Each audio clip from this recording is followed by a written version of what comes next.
This is a relay project. Real Talk starts right now. Here's Ryan Jespersen.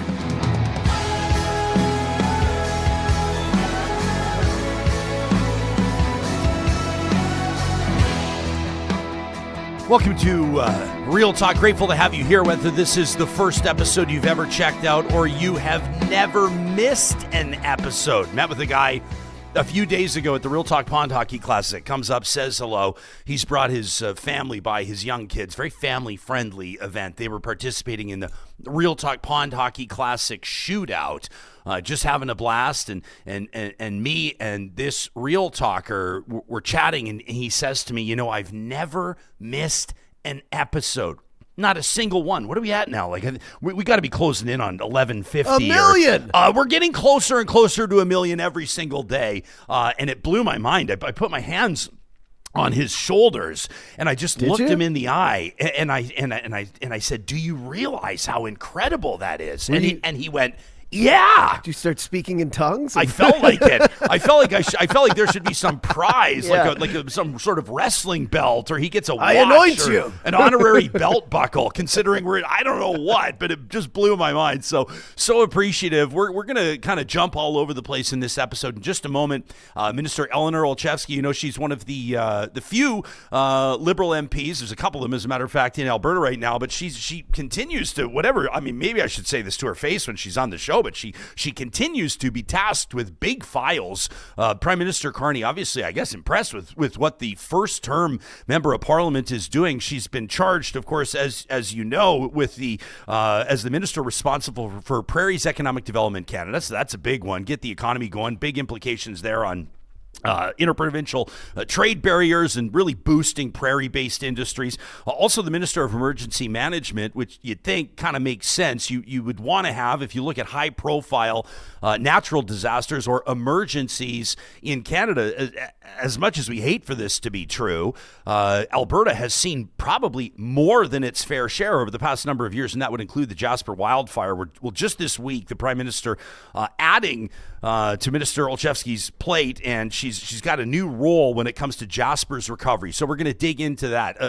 Probably the top NHL prospect, Gavin McKenna. He was a star for Canada at the World Juniors, and he's expected to go, either first overall. You never know how the draft goes, but this June expected to go, let's say top 3, top 4 anyway. Oh, yeah. Now facing serious felony charges. Bedard's cousin. Following, he actually really is Bedard's cousin? Bedard's cousin. I didn't even know that. Can you imagine those family reunions? Yeah. Yeah, who covers the tab when everybody gets together? I don't know. Gavin McKenna facing very serious assault charges.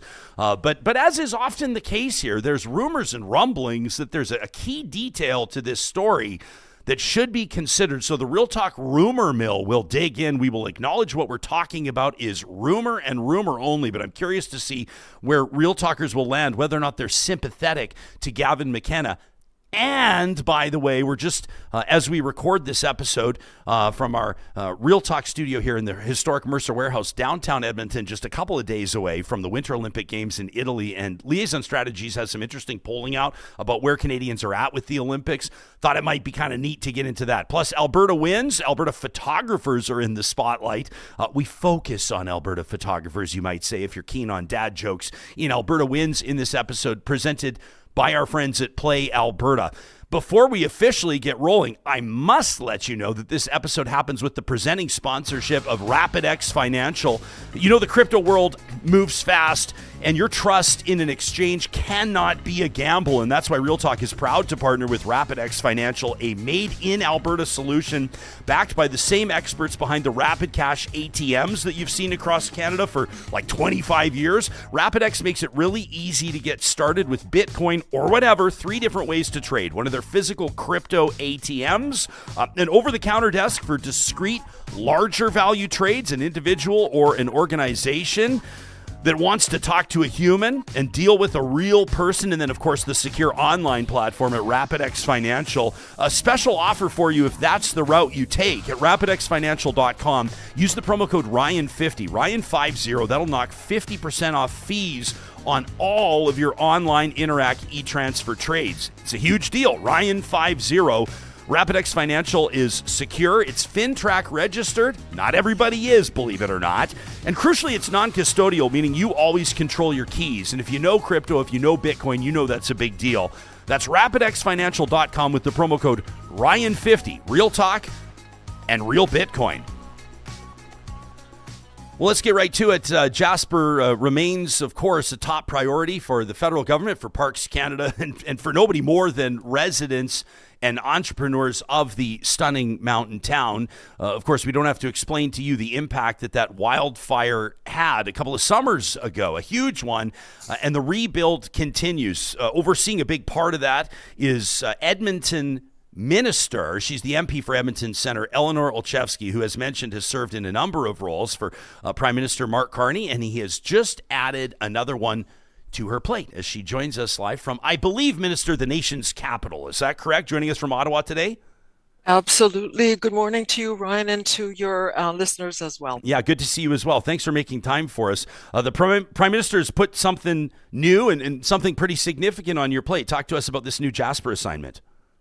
Well, Ryan, I can tell you I'm just so thrilled that the Prime Minister has given me this responsibility because it really fits really nicely with not only the fact that, of course, I am from Alberta, and Jasper means a lot to me as it does to so many other Albertans and people across the country. But, in my role in emergency management and also on the Prairies Can side, there's really an intersection of those roles, and that intersection is right at Jasper. So, for me, I think it's the perfect intersection. So the official title, Ministerial Lead for Jasper. Talk to us. I mean, just there's nerds and geeks that'll be catching this interview, including the nerd and the geek that's hosting. And so we like to get into the weeds. What does this mean for you? What changes? What is a ministerial lead going to be doing? Or how will that role impact the rebuild in a way that maybe has not seen an impact up to this point? That's a great question, Ryan. And in fact, there were other ministerial leads, and I know they appeared on Real Talk before. So Randy Boissonneau and Terry Duguid as well had that role as ministerial lead for Jasper. They had the role when Jasper was at a different place in terms of the disaster and the rebuild. And so they were involved in more of the earlier stages when we were looking at things like interim housing and transitional housing. And the place we are now with respect to Jasper is different because a lot of work has been done since the original disaster. A lot of the rebuild is underway. And as ministerial lead, it'll be my role to make sure that from a federal perspective, we're coordinated and that we can respond really quickly during this longer term phase.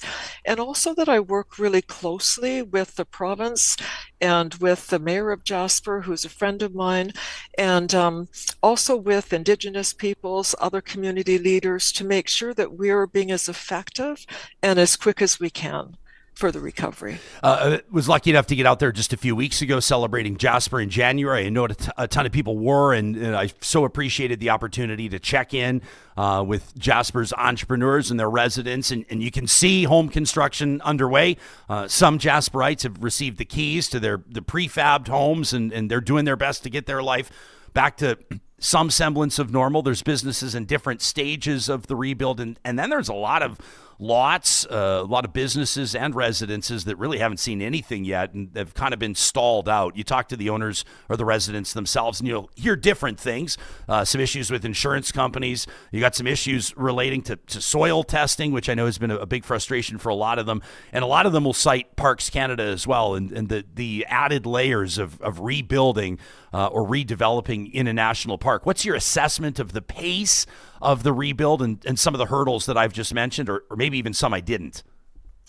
Yeah, Ryan, you've hit the nail on the head with respect to a number of the hurdles. And rebuilding after a loss like this is always difficult, but it's even more complicated when it's a national park and the town is in a national park. There are various levels of government that are involved, and There are some just really practical things that were an issue right off the get-go. And so certainly one is people having to deal with their insurance and their policies. Some businesses, for example, were underinsured, so there were insurance issues. Then you raise the issue of soil contamination. That was a huge issue. And I'm so pleased to tell your listeners that, in fact, that remediation, that aspect is 100% complete. And so we will be seeing more people applying for permits and more homes being constructed. And, there's not a doubt that progress has not been, we'd like to see it evolve more quickly than it has been. And that's one of the reasons why the Prime Minister wanted me in this role, is so that I can act as sort of a one-stop shop for people that need to deal with the federal government. I can bring my own other ministers and departments together. I can coordinate, and I can make sure that we're being as responsive as possible for the benefit of the residents of Jasper. I'll ask you a supercharged question here, and then you can take it however you like. But just I wouldn't expect anything less. Well, thanks, Minister. And some people may roll their eyes at the question, but let me cut right to the chase. Like, does Parks Canada have too much of a say here? Like, is it too difficult, or how are you negotiating what could be a complex relationship between Ottawa, I mean the federal government, and Parks Canada? So it's interesting. I had a discussion with Mayor Ireland a couple of nights ago, and he spoke very, very highly of Parks Canada, and he talked about the responsiveness and the cooperation that he's encountered with Parks Canada. So I was really pleased to hear that coming from someone who's absolutely on the ground and in the know with respect to what's going on.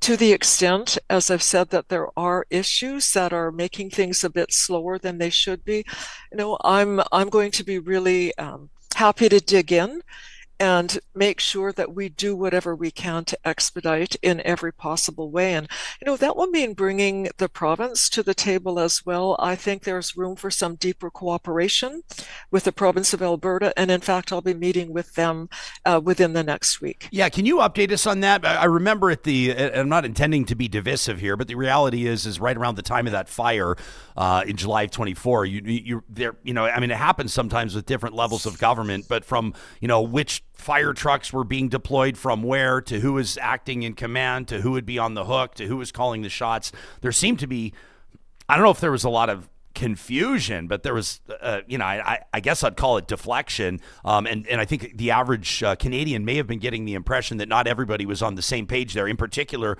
between the province, Ottawa, and Parks Canada. What can you tell us candidly about the status of that? And if you say you think that the province can do more, where and how? I think with respect to the province doing more, it would be in the area of housing and helping us get housing to the stage that we need it to be. So that's one of the things that I'll be raising with the province and have in the past as well. I wouldn't want to dwell too much on whatever issues there might have been in the past and whatever, I'm going to call it finger pointing, because there was a lot of that a while ago. I would say we're in a different phase, and what I see is a desire to cooperate. Everyone understands that this wildfire was traumatic for the people of Jasper. They have to relive it every time they need to fill out forms and visit their insurance company and whatever else they need to do to rebuild. And so it's now more than ever, it's really important that we, all levels of government, work together in a complicated jurisdictional scenario. There are pathways through all of that, and again, that's my job, to make sure that we do that in the best way possible. Okay, so I'll acknowledge this is a barstool rumor. This is an individual told me this at the Jasper Brewing Company, which I recommend everybody visit when they're out there, while we were sitting side by side at a bar, and his assessment, you can fact check me on this, whether it's true or not, was that the province had pulled funding that was allocated toward housing because the province wanted different housing than what Jasper wanted. It sounds to me, at least what this fella told me, was that the province was keen on building kind of multifamily, or let's call it apartment housing, that the province would retain ownership of, that folks could live in either temporarily or more long-term, and ultimately that the province could sell, or at least have that as an option, like a real estate play by the province of Alberta. And when Jasperites said no, and here's where you can check the accuracy of what I heard, the province essentially said, well, then we're not going to play ball. Does that check out with what you've heard? There were some housing issues, and that's an area where, as I said, we do need some deeper collaboration. I think it's important that people understand that Jasper had zero vacancy from 2014 onwards, so it had an existing housing crisis that was only exacerbated by the wildfire. And I think it's really important to build back in a way that's sensible for that community. And we know that in that community, there are seasonal workers and there are young people that spend time working there in the summer, and their housing needs are not necessarily single-family residential. And so, when we build back, it has to be done in a way that reflects the uniqueness of the Jasper community. Minister, the federal government has pledged, I think up to this point, just under 400 million, right? Something like 383 million to the Jasper rebuild. Yes. What's your assessment in the context of how much it'll take, what Ottawa's prepared to pony up? I mean, who ultimately should be on the hook for this? Of course, we'll acknowledge the incredibly critical role that tourism plays to the town of Jasper, but also to Alberta and Canada's tourism economies. How do you sort that out? And I know you're not going to give us a number, but what might a cap look like? How much more could Jasper need? I will know more about how much we'll need once I have some further discussions with people on the ground and other officials in federal departments. But, what I want to do is reassure the people in Jasper that the federal government will stay with you until this rebuild is done. And if that means that additional funding is required, the federal government will be there for Jasperites. So, I want to make sure that that is most definitely understood. And I was so happy, Ryan, and you know so much about Jasper. You probably read this statistic as well. There were almost as many visitors to the park last summer as there were pre-wildfire. And so it's just heartening to see that. Now we need to make sure that we can accommodate visitors that want to stay longer term, again, while also looking after the people of Jasper that need both permanent and more temporary accommodations because they're seasonal workers.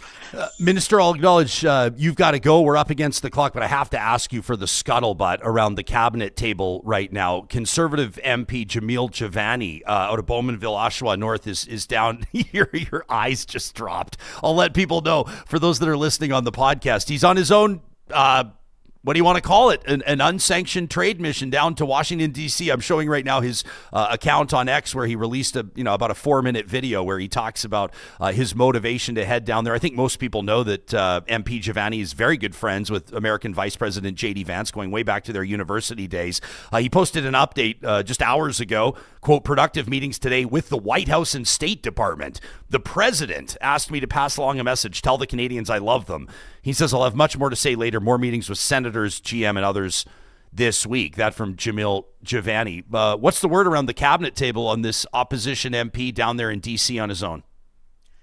Well, I won't so much talk about people around the cabinet table, but I can tell you about my own views about that. And, certainly they align with what the Prime Minister said. I would like to think that that this individual has Canada's best interests at heart as he goes to meet with people in Washington. But, as the Prime Minister indicated in his interview yesterday, it looks to me more like a bit of a publicity stunt, in the sense that, there's no he doesn't have any indicia that he's a member of the Conservative Party.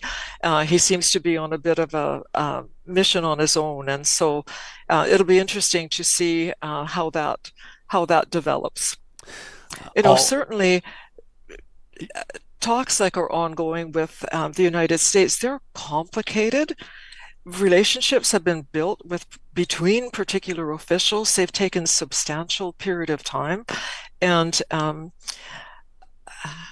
without wanting to prejudge what's going to happen, I just it's almost inconceivable to me. Like I just don't think it's sensible that this individual insert himself into the discussions at this point in time. I don't know that will be helpful, but we'll see. Always the diplomat, Minister. Appreciate your availability. Chuckling. Thank you for your availability. It's good to see your face. Thank you so much, Ryan. Love being on your show. Really appreciate you having me. Yeah, we appreciate you making yourself available. That's the Honourable Eleanor Olszewski. She's my MP, by the way, out of Edmonton Centre, new Ministerial Lead for Jasper. I was going to say, Jivani Bowmanville. That's where I grew up, right? Is that right? That's right, Clarington area, yeah. So I guess he's my rep for that area where my mother and family still live. But he's repping your blood. Very polite of the minister to say, we'll see. And what do you think about it? And I think it's wild. I mean, you're not the prime minister. You're not even on the side of the house that's in, power. It seems a bit reckless to me. But I mean, you can't really stop people from doing this nowadays. You've got Jeff Rath going down there. Now Jivani's going down there. Well, at least Jivani's elected. And at least Jivani's saying who he's going to meet, which I guess kinda, is yeah. Everybody knows who the in is. Yeah, he's staying on JD's JD's couch in his very basement. good friend. Like I've heard them described as best friends before. Totally. I mean, whether or not that's true. Yeah. My 3-year-old has 45 best friends. Yeah. But still, they're tight. They know each other. They've known each other a long time. But I mean, do I think it'll help? Probably not. But it's at least great that he announces he's going. Here's who I'm going to see. Whereas, when Jeff Rath goes down there, we don't know when, we don't know who he's meeting. And then you ask him, I'm sure you saw his interview. Still, he's saying, they don't want to be named. Well, of course they don't want to be named because nothing's official. Well, there's two things. Well, there's many things that could be happening there. I guess one of them, and by the way, we should recognize our friends at Mercedes-Benz Edmonton West presenting that feature interview with Eleanor Olszewski, with the minister. There's a couple of things that could be going on. I guess probably number one is that the American officials are not being named because they don't exist. And when it comes down to it, like I can tell you that I'm going down. Named. Who are officials? Now he's saying officials within the State Department. We're talking about Jeff Rath here.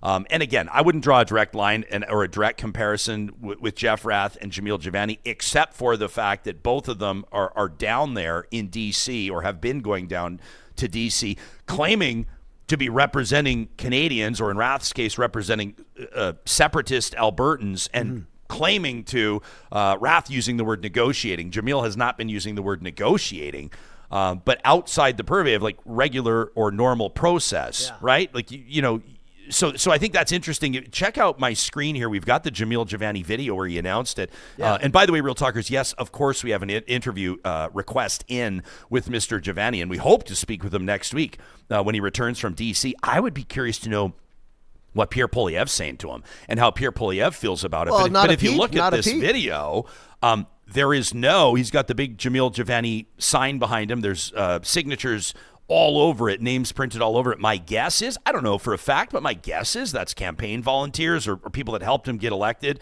Jamil, a former media personality before he got into politics relatively recently. Yeah. But there is if you can see, at least in the frame, and perhaps the way that the camera is angled, it may be above the frame, but there is no Conservative Party of Canada branding anywhere on that sign. Yeah, it is Jamil Jivani in huge letters. It's, hey, listen, if he goes down there and renegotiates Kuzma and the White House sends something to the Prime Minister and all of a sudden Mark Carney goes, gosh, you know what? This is actually pretty good.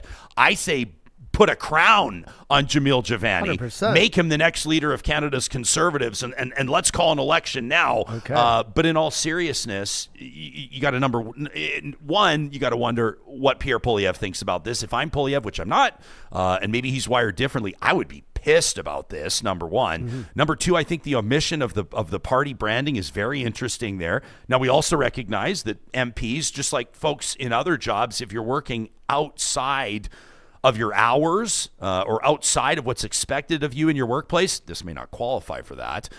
Your employer can't always tell you what to do or what not to do. No. Right? For elected officials, if you want to attend a pride parade or not attend a pride parade, if you want to head to Trump's inauguration or not head to Trump's inauguration, if you want to go to a pro-life rally or not attend a pro-life rally, if you want to support, Free Palestine or not support Free Palestine, a lot of those are individual decisions that the elected officials can live or die on.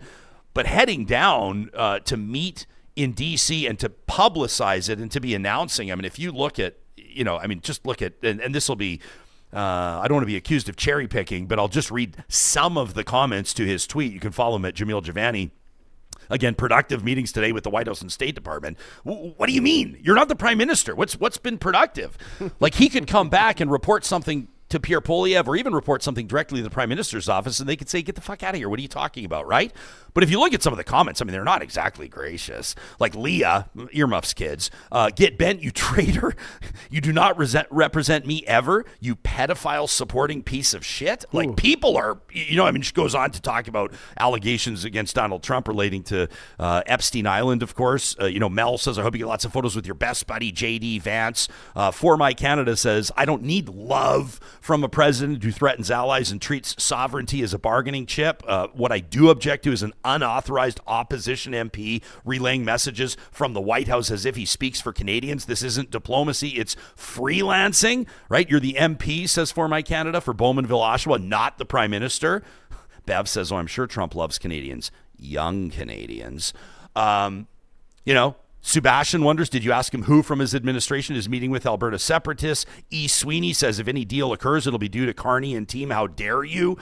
Bill the Beaver says he threatens us every second day, but we're supposed to appreciate this message. No thanks. I mean, it goes on and on and on. I'm just reading one after the other after the other. I'm not skipping ones that are like, hey, Jamil, great job.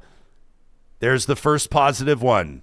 From Take Back Alberta founder David Parker, we love you too, Mr. President. Speak for yourself, Mr. Parker.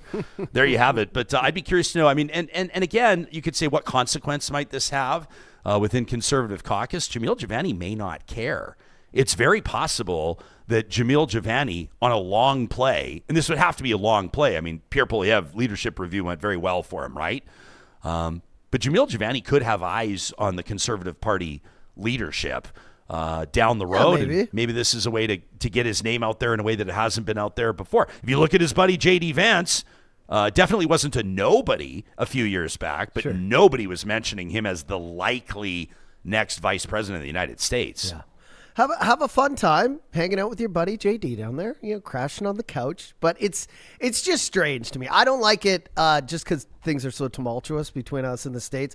Also, saw the Prime Minister talk about this yesterday. He basically, he's being very gracious as well, kind of laughing it off and saying what we all know is that they're already having ongoing talks, the Prime Minister and his office, with the United States and the President constantly. They're in constant contact. So I don't know that this is going to do anything. I'm hoping it's not going to hurt. If anything, we're going to have a few laughs.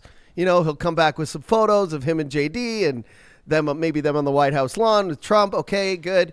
But it can potentially, this can have disastrous effects if you go down there. And it just seems weird to me. Like, if Trump wasn't in power and somebody from his team, Kristi Noem or RFK or whoever, came up to Canada, we'd be like, why? This doesn't make sense. You're not in the White House. There's nothing. This has no. Well, I guess another version of what you're saying is that there's nothing Jamil Jivani can do. Nothing. He brings so he negotiates a great deal, but nothing to the table. But I guess you're right. He can bring it back.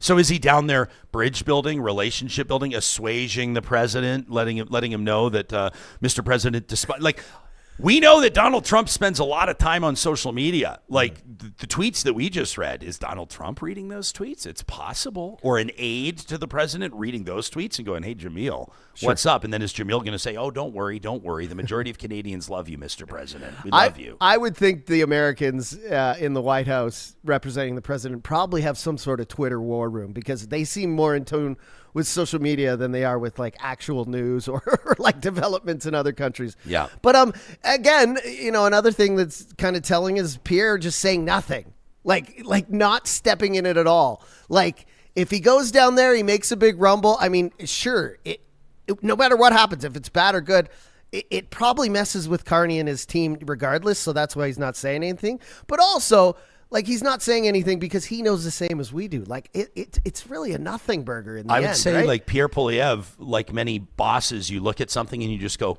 noted. Yeah. Noted. You're on the shit list now. Noted. Hey, speaking of Pierre, can you load up that clip? This was amazing. I love this. I actually love this from Pierre Poilievre. This is amazing. I don't know if you guys saw this in Ottawa yesterday. So he's doing a media scrum and he's taking some questions about Conservative convention and, like, you know, the Conservative priorities moving forward and yada, yada, yada, right? Like, just, you know, general media scrum.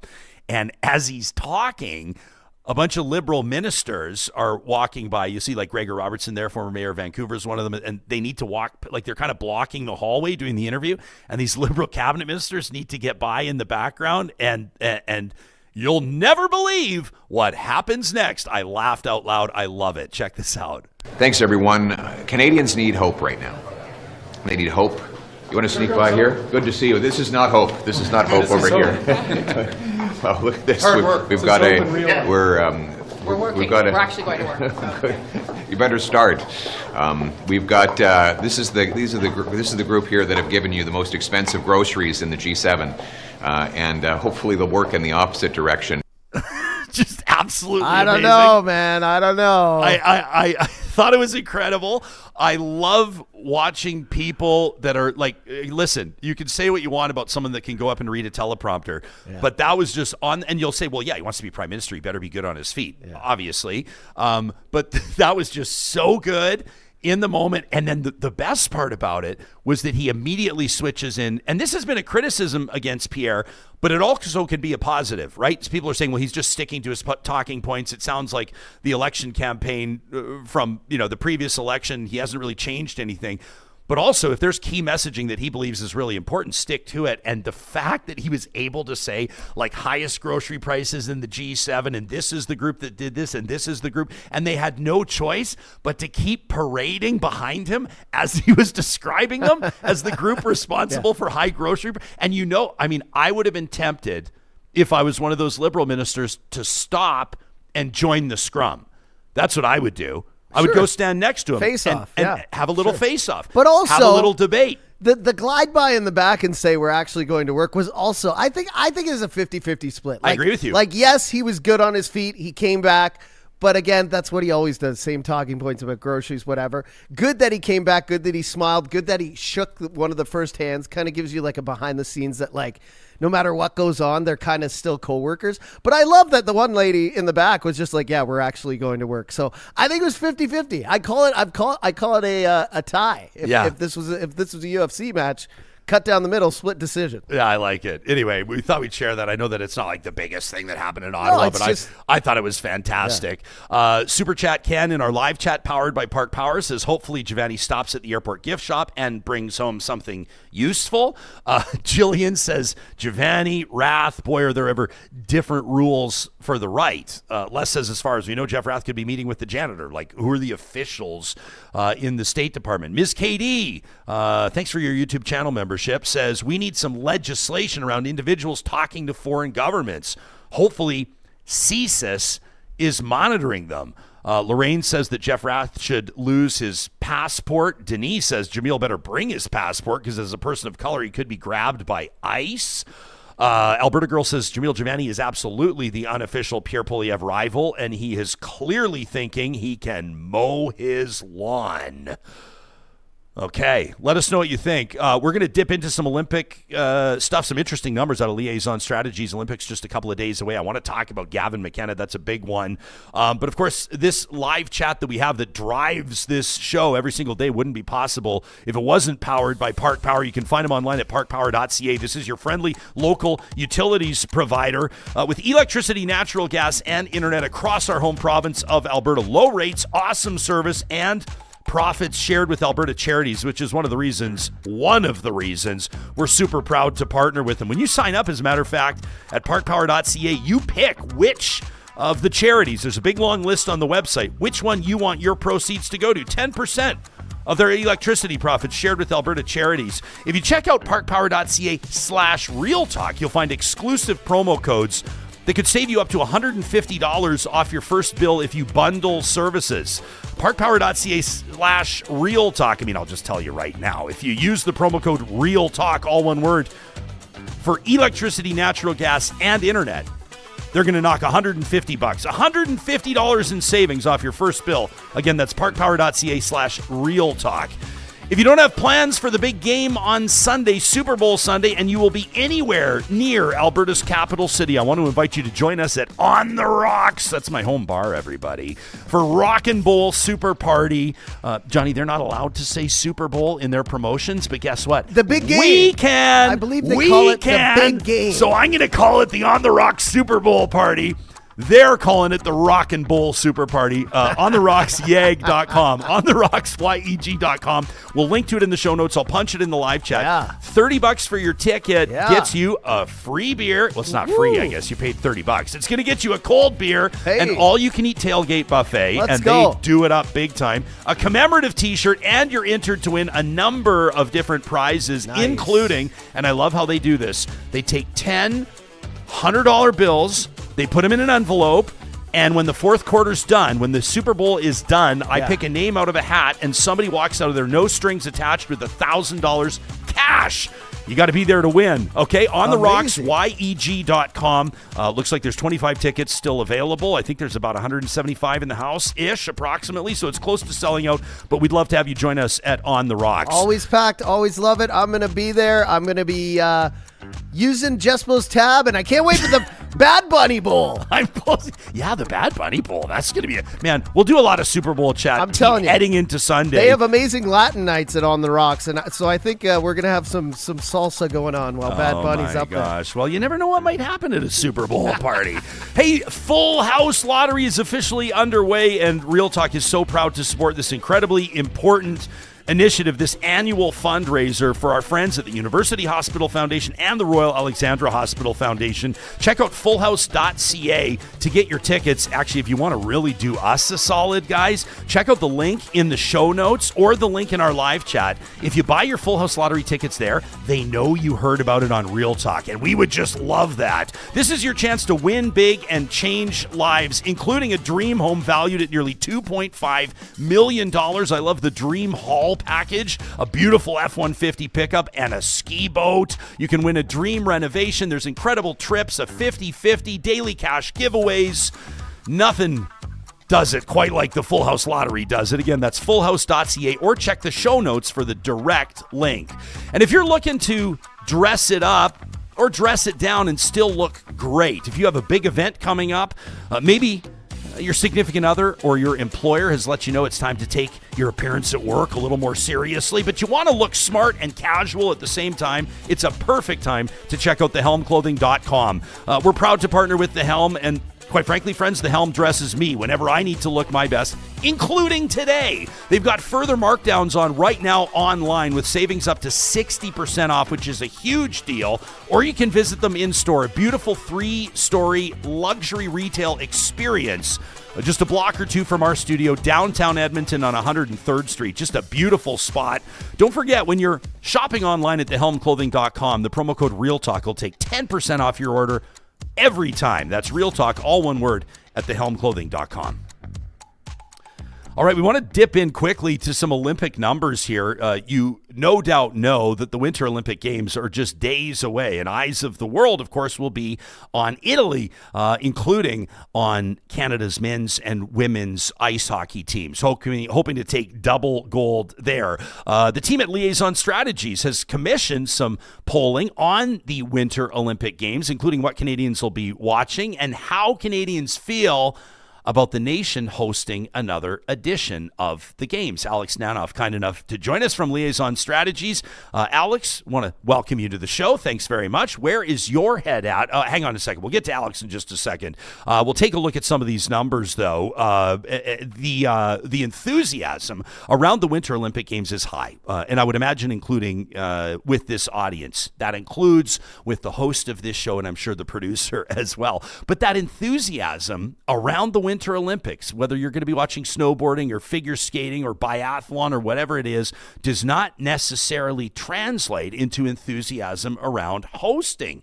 As a matter of fact, the survey commissioned by Liaison Strategies, you can check it out at liaison.ca, shows a surprisingly low number of Canadians interested in welcoming the Olympics back to Canada. Well, maybe it's not surprising at all. Let's see what Alex Nanoff thinks about it. Joining us from Liaison Strategies, Alex, it's nice to see you again.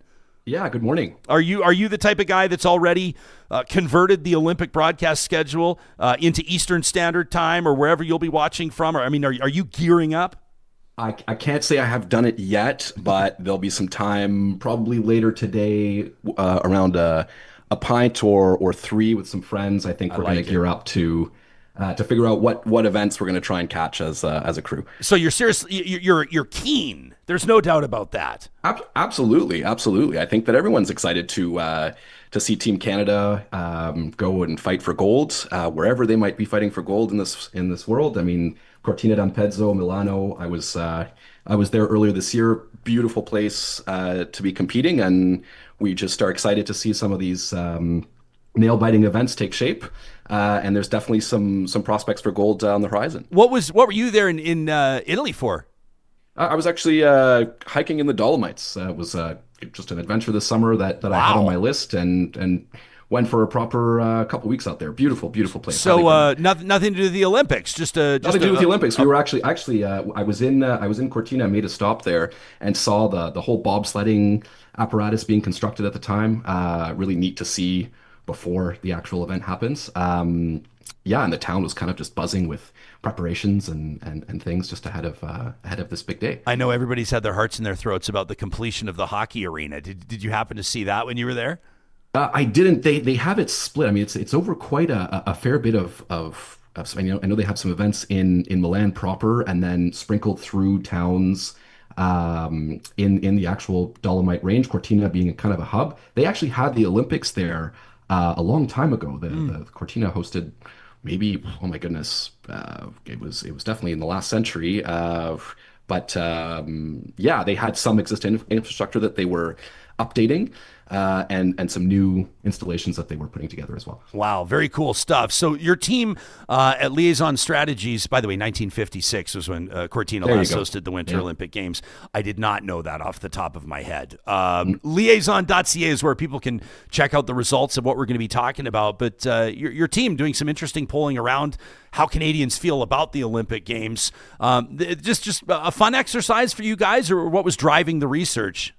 Well, actually, I think the Globe and Mail, there's a columnist in the Globe and Mail that I think was maybe just throwing a couple ideas at the wall on account of the future hopes of Canada hosting the games once more.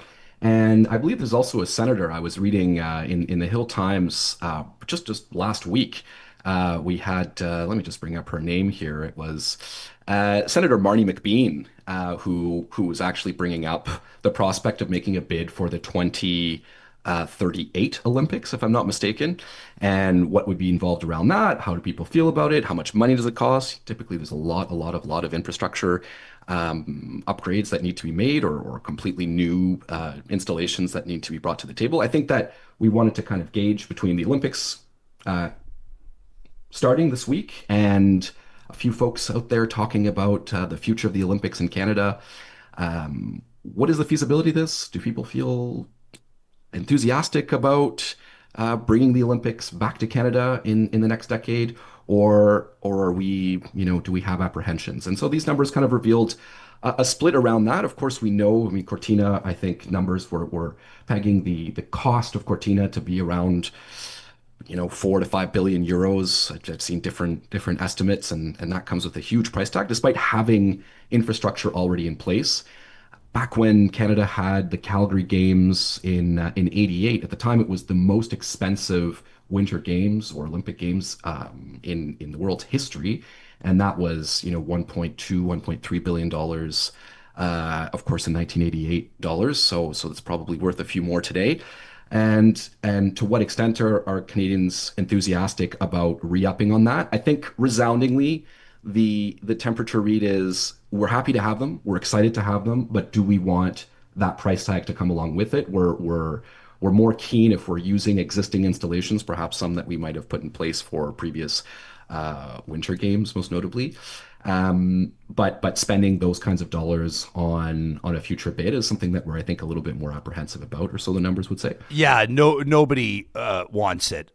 Well, you won't say that as a pollster, but let's say, and I don't want to go right to the negative. We can have some fun talk about whether Canadians want to watch figure skating or hockey and all that stuff. Sure. But when it comes to Canadians' appetite for hosting again, your team found, and I'm even just showing it right now, liaison.ca, people can check it out. We'll link to it in the show notes. A quarter of Canadians polled are a hard no on any future bid. Like 1 in 4 is a hard no, right? I mean, almost 45% only willing to entertain a bid if it requires no new permanent venues, right? So if you combine those two, you've got a majority of people that are going, unless there is a dramatic change to what's involved here and what the host nation or the host province is shelling out here, we're happy to watch it internationally, but not on Canadian soil. Is that a fair assessment? I mean, I would say so. These are what the numbers are revealing, and I think that Canadians are especially sensitive about their wallets in this current environment, and what dollars the government is spending and what they might deem as frills or not necessary in this moment. Of course, Olympic bids take a long time to put together, and I saw lots of folks out there saying that the amount of jobs that an Olympic bid creates over the 8 to 10 year period of preparations is significant. There are a lot of jobs created as a function of that, but to what extent are we seeing or measuring or breaking even on those types of investments? I mean, we've seen different examples. My fellow principal David Valentin had spent some time the year before the upcoming FIFA games being hosted in Canada. The amount of infrastructure investments that a couple of cities were making to upgrade their stadiums, and what kind of returns on investments those were generating. It didn't seem to reveal a whole lot. Of course, there's a lot of things that you can't quantify when it comes to building up some national pride, whether it be around soccer or around hockey. Those are things that are pretty intangible. But resoundingly, measuring what return we get on those investments, I think that Canadians are really sensitive about right now. Yeah, it might be. It could be interesting conversations. I mean, Johnny, can you put up the opening ceremony shot from the '88 Winter Olympic Games in Calgary that you were showing? I was there. I was at McMahon Stadium. Awesome. I'll never forget it. There it is, right there. I have such a clear. I remember we all got these like little windbreaker kind of things, these ponchos that you can see. That'll keep in mind, guys. This is 1988. There wasn't like the digital options that they had here. You got to remember, this at the time was a huge production. I remember looking across. So I was sitting almost where Johnny's showing there. I remember looking across McMahon Stadium at the Olympic rings, and the colors of our ponchos, white or red, where we were sitting. I remember how they smelled. I'm serious. I remember and you everything. can't put a price on that. No, you can't put a price on that. And I will remember that for the rest of my life. It's one of the greatest gifts that our parents gave us, and we were lucky enough to attend events in Calgary in '88 and then in Vancouver again in 2010. And I would say that the memory for Calgary may be more limited, and I think that city's, it's safe to say the population has at least doubled since 1988, so there's a lot of Calgarians or even Albertans right now that may not recognize all of the infrastructure that came as a result of that investment in Calgary in '88. But everybody will remember, it wasn't that, I mean, it's hard to believe it was already 16 years ago, but if you look at Vancouver 2010, the Canada Line was a huge transit ad. The Sea to Sky Highway was a major infrastructure upgrade between Whistler, Squamish, and Vancouver, including highway safety on a highway that saw more than its fair share of fatalities. Vancouver, I mean, when it came to the housing, and I know that there was some controversy around there and how it was built, but you can point to significant infrastructure improvements in British Columbia that quite likely may not have happened, or at least may not have been fast-tracked had the Olympic Games not been there. Does that sway Canadians, do you think, when they're evaluating whether or not the cost is worth it?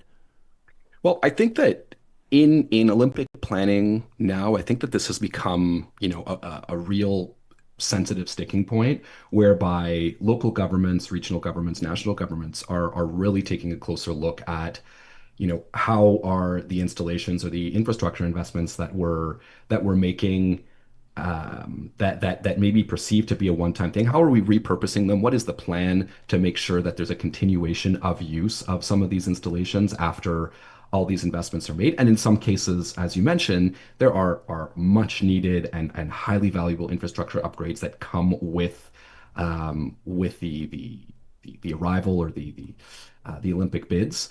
And that's a net positive, I would say, because again, if you measure, what efficiencies having, a larger highway or public transit infrastructure upgrades that have come with an Olympic bid, those are all net positive things. And I think that what Canadians and more broadly what folks want to see when the Olympics are brought to their hometown is that these investments are sustainable, that they're not one-time hits, that they're not simply we're going to build a brand new stadium and after the fact nobody is coming to use the stadium, or there is no plan to make use of the significant costs or investments that come from the public purse and that ultimately are not being repurposed after the event takes place. So I think that seeing that plan is a huge factor in convincing people or getting people on board with whether or not this is a worthwhile investment.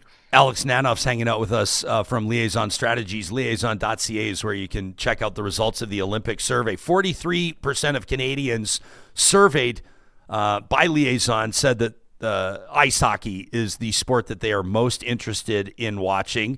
And then after that, there's a pretty significant drop-off, respectfully, to figure skating, alpine skiing, snowboarding, speed skating, curling, or even another sport. I mean, it's clear that hockey dominates. I would imagine, though, that, for the average Canadian, this is probably, and I don't say this in a disparaging way, but the Olympics is like, for a lot of people, the only time or one of the very few times that they're going to be watching like figure skating or curling, or for a lot of folks, like, snowboarding. There's oftentimes new sports introduced to the Olympic docket that people haven't even seen before. Were you surprised by that? I'm not surprised. I'm actually surprised that ice hockey is not higher than 43%, but I come into this with a massive bias. Of course. I mean, I would say that, yeah, of course, hockey, everyone is looking to see both our men and women, either continue to assert their dominance in our national sport and on the international stage. I think that they're always nail biters. They're always really, really exciting matches to watch. And, it's kind of slotted into the regular hockey season. It gives kind of a new twist to the sport. You see a lot of players playing together that don't often get to share ice time, and they get to do so wrapped around the Canadian flag, which is always great, especially at this particular moment. So again, not surprising to see that hockey stands out. There's of course, really exciting sports to watch. You've got some of the best cameras, the best technology, national broadcasts taking place, whereby things like figure skating, alpine skiing can always be just really cool to take in, whether you're young or old. There's no real age preference in that regard. I think that folks just resoundingly like to take it all in, and typically the broadcasts are a little bit more accessible than they otherwise would be for the rest of the year. I'm a little surprised. We'll wrap with this, Alex. I appreciate your time. You found that when it comes to national pride, 57% of Canadians, you may see this differently than me, actually, and you're the expert. I'm not. 57% of Canadians strongly agree. 29% somewhat agree that the Olympic team makes them proud of their country. So all in, like 86%. That's a pretty significant, that's a whopping number. Just ask Pierre Poilievre. But 86%, I was surprised that, I don't know, for me, when I'm watching the Olympics, people get teary. People like stand. Like my 10-year-old, when he hears the national anthem, he stands no matter where he is and puts his hand on his heart. I was surprised that it's not higher than 57% of Canadians that strongly agree that the Olympics make them proud of their country. Were you? I mean, so I guess when people answer that question, again, depending on where the samples are, I mean, there's a weighted sample, there's a spread. When you're asking approximately 1,000 people what they think and what their general sentiment is. I mean, maybe you might have some folks that are pressing the button with either maybe some politics on the mind, or depending on the region that they're in. I think that maybe that could shift it ever so slightly. But I don't say that I have a grand hypothesis as to why there might be that slight shift between strongly and somewhat agree that it makes them proud, depending on how much Olympic fever they might consume. So I don't have a good analysis. I wish yes we have some expertise in this, but in terms of that disparity, I don't have a strong hypothesis about what that could look like. In closing, Alex, we're going to need you on the record. Which nation will win the women's and men's ice hockey gold? I don't even think that there's. I mean, what are we doing here? This is, of course, we're bringing it home. We're bringing it home. What are we talking about?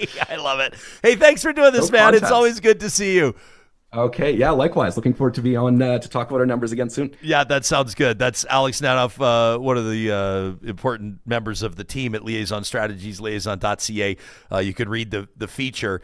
David Valentin was on the show, you may remember, just a couple of weeks ago, taking us into interesting federal political polling. They do it all at Liaison. The report titled, Canadians Love Their Hockey, but Not Enough to Foot the Bill for a Future Olympics.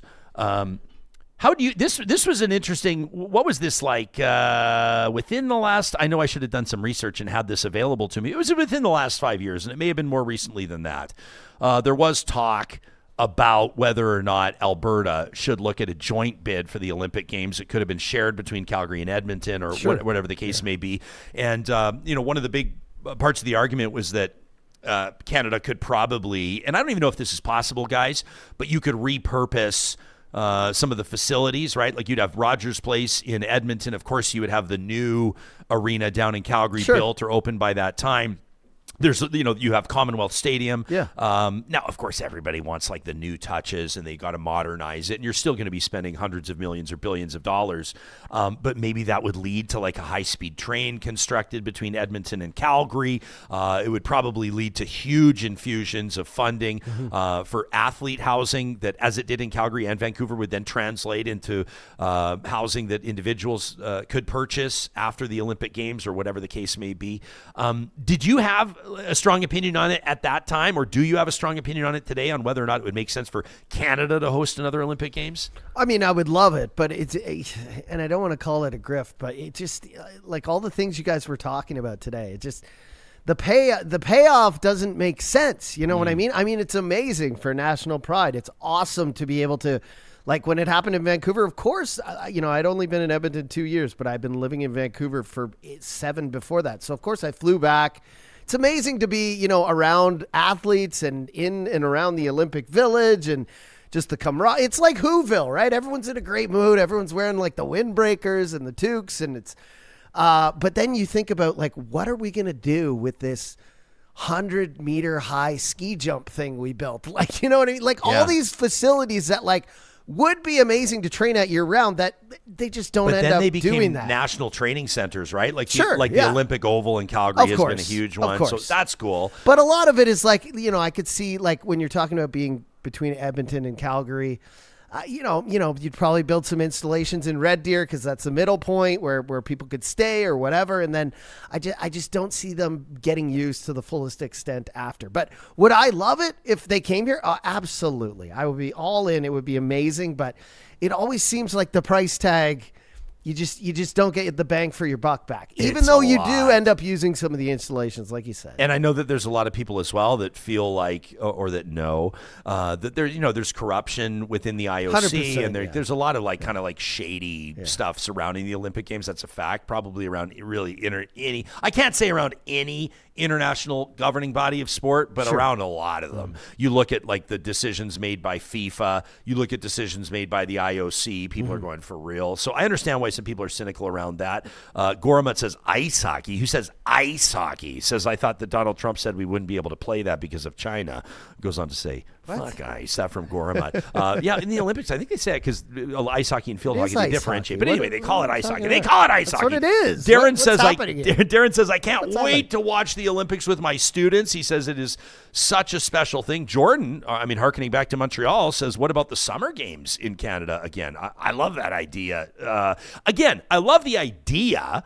I have the most incredible childhood memories from '88. I still have my scrapbook. I still have all the pins, and I remember, watching Eddie the Eagle, and we watched ballet skiing, which was fascinating. There's nothing like sitting right beside a bobsled track when they go past you and the thunderous roar. I mean, watching hockey games. I met Peter Jennings there. It probably planted the seed for my broadcasting career. I mean, Calgary in '88 was unreal. In 2010, I took 2 weeks off of work. Me and a few buddies headed out for a trip that we didn't name until after the fact. When Sidney Crosby scored, we were in the barn when Crosby scored for McGinley to win gold, scoring on Ryan Miller. I don't have to tell you the story. There's nothing like being in the rink and seeing something like that happen after the trip. We have since dubbed it Gold Bond, because the bond that our friendship experienced as a result of that was incredible. Of course, this is all the emotional stuff I'm talking about. Whether or not the juice is worth the squeeze, whether or not hosting the Olympics is worth the price tag, we can debate that all day long. Also, I'm not going to be this nerdy and negative about the Olympics the whole time. Interesting polling from Liaison Strategies, but I don't think the number one point right now is whether or not Canadians want to bring the Olympics here, because Calgary already had that referendum, right? And Ms. KD, interesting, says she voted yes for the referendum in Calgary, says, I thought it would be great to have the Olympics in Calgary and Edmonton. Edmonton's been trying so hard to bring big sporting events to the city, right? We just talked about the Edmonton Tourism Awards just the other day with Chris Young, who was in here. Get your nominations in right now, by the way, for excellent top-shelf tourism operators, hospitality operators, in the Metro Edmonton region. You can just Google Edmonton Tourism Awards and make your nomination now before the end of February. But talking about the value of bringing in big, huge, high-profile events, Edmonton makes perfect sense, for example, to be a FIFA stop for the World Cup, but Edmonton lost out on that bid, and I know that it was disappointing for a lot of people. I think that there's a regional pride. There's certainly a pride that happens when your city or your province or your country is hosting something. It has an impact, I think, on how you view your jurisdiction on the international stage, Like I remember even as a young kid, when the Olympic Games are in your city, it does something for how you feel about your city.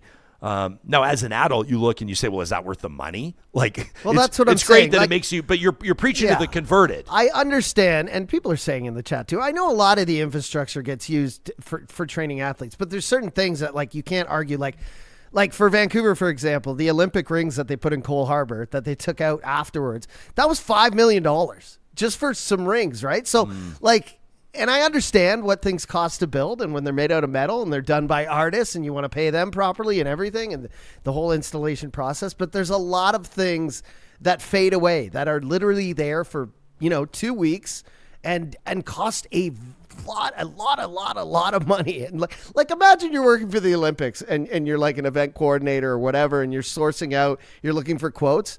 Somebody hits you up for a quote for the Olympics, of course you're going to ding them the highest, whatever. You know what I mean? You're not going to be like, oh, I'll give you a deal for the Olympics. You're going to say the highest price ever, whether you're an artist, whether you're construction, whatever it is, right? But yeah, it never seems like, I can't think of an Olympics where, and I know it's great for businesses, right?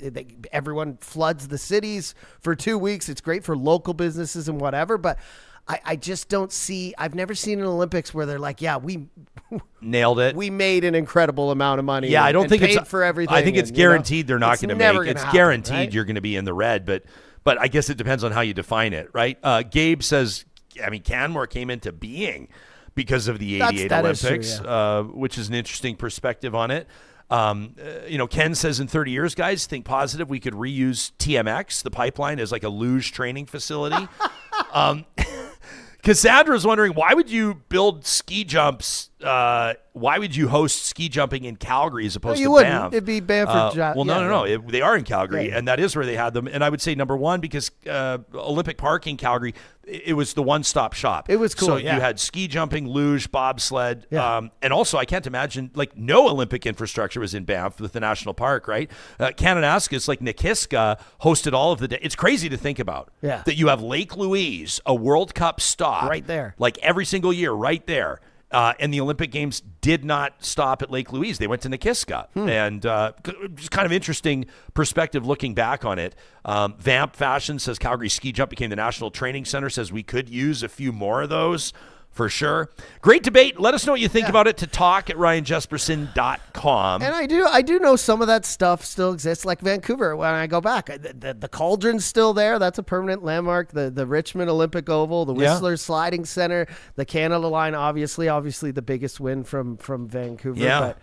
But I don't know. It's just, you're always going to have the naysayers, the people who hold up the price tag and say, is this worth it for national But pride we need those naysayers and events and eyes on our country, right? Yeah, I think we need a little bit of that, because I'm an emotional, like when we have Marshall or Carry On from North Road Investment Council and they're talking to us how to be smart with our money. Oh, I'm the same way. I'm an emotional spender, just like you. The rich life equation, like Carrie talked about. Go to our highlights on our YouTube channel if you missed it. It's within the last few weeks maybe. And it's called What's Your Rich Life Equation? It's like a 3-minute highlight. You owe it to yourself to watch it. And he talks about his family and what their top 5 priorities are in defining a rich life. And then how do you choose where you save and where you spend and how you budget? And I'm listening to him going like, I'm such an emotional spender. Same. That if there's something that like would make the kid's day or make my day, 100%. or I'm feeling happy or I'm feeling sad, it's the same end result. Last night, I go to Brewster's just to see a friend who's working there. I said, I'm going to come have one beer,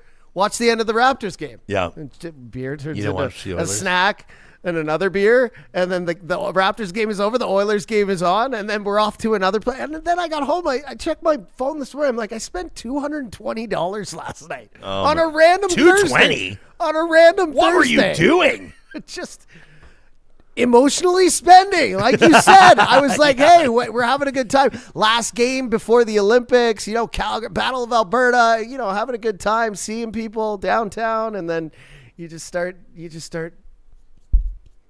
Yeah. People can't see me, You're but a generous man. You're I'm peeling flipping off. ones. You're flipping ones. I miss $1 bills. It made me feel like a big shot.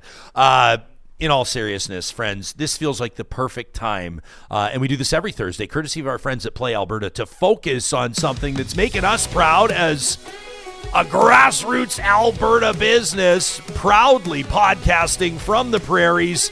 Every single week, we bring you an Alberta win, presented by our friends at Play Alberta. And this one is submitted by Real Talker Matthew. Matthew, we love what you put in front of us. A Calgary-based storm chaser, everybody, has won an award from one of Canada's oldest magazines. This is a really, really incredible honor from Canadian Geographic, and as a matter of fact, Alberta Storm Chasers. So what we're seeing here, this is the second runner-up. This is the honorable mention photo, okay?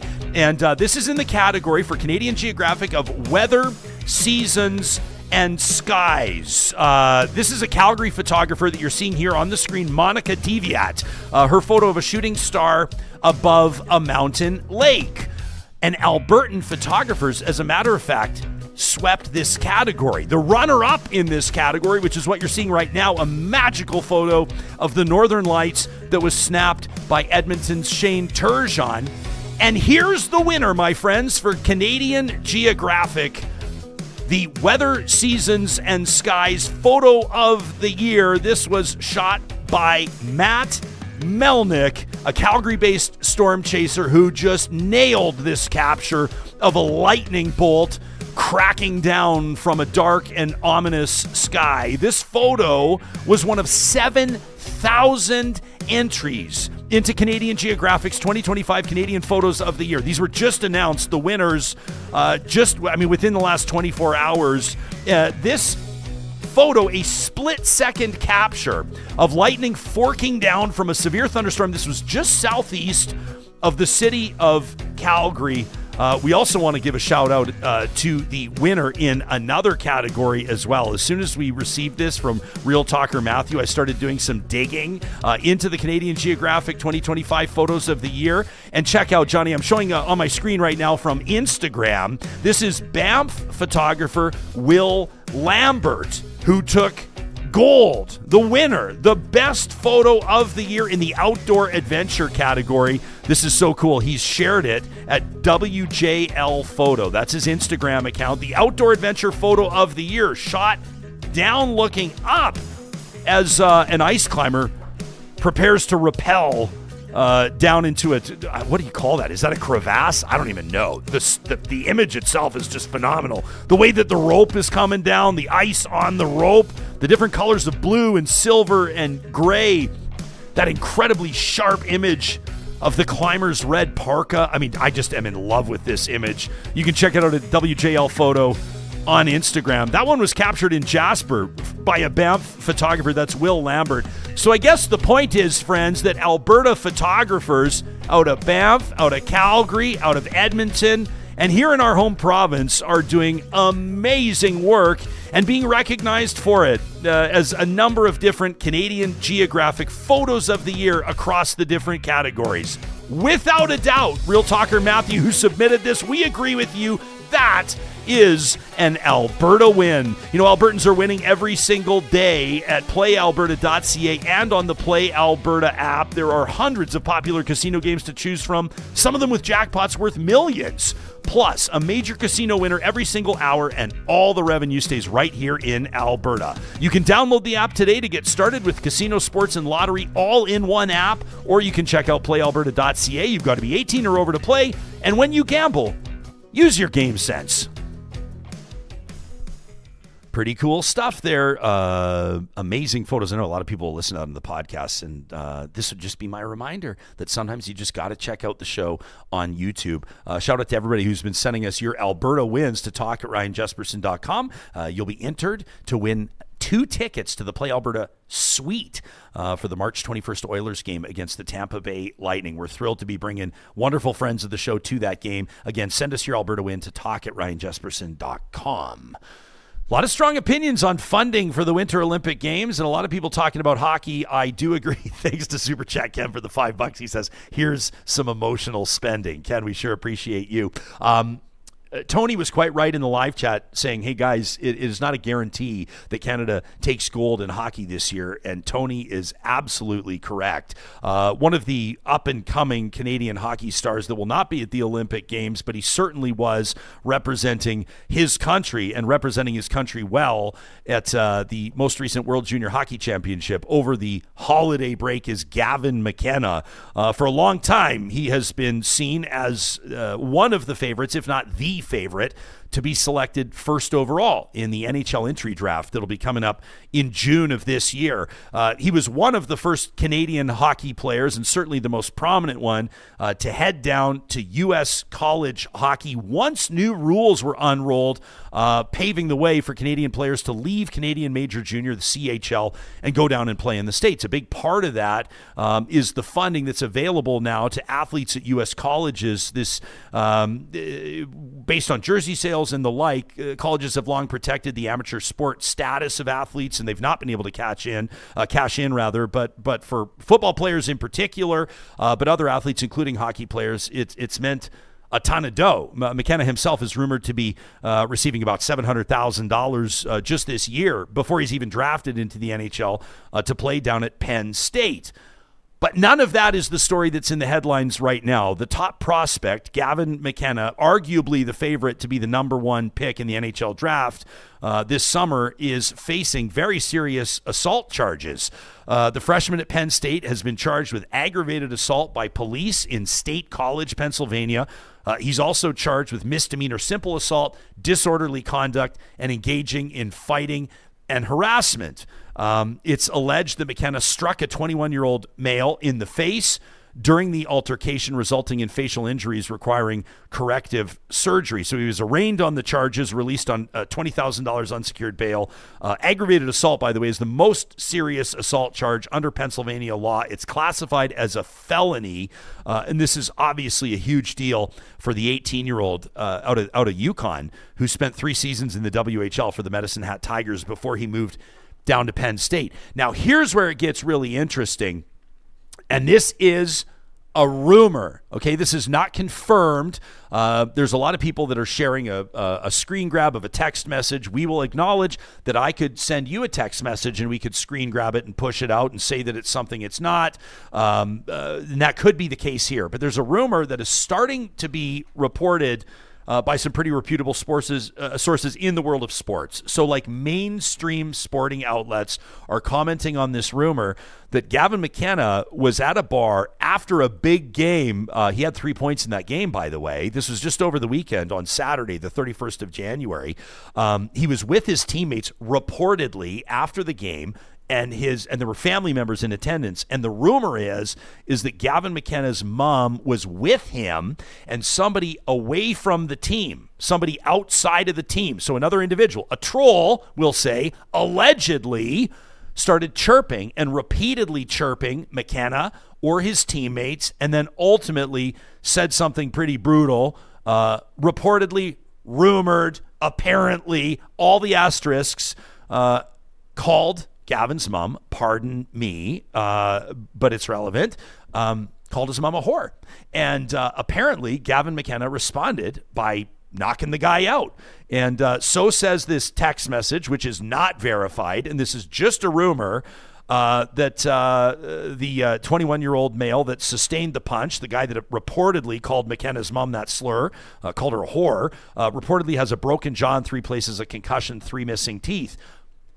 The question is what this means for Gavin McKenna, what it means for Penn State hockey, what it means for his draft stock, and not to be flippant about this, but whether or not his draft stock falls or rises as a result of this.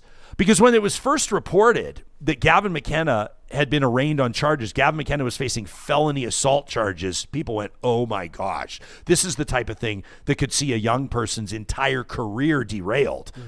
But now that the details are emerging, the rumored details are emerging, that he was defending his mom's honor, that he had been trolled and harassed at a bar, and was ultimately responding to a completely and horrifically inappropriate comment about his mom, public opinion is changing in a big way. Where's your head at on this?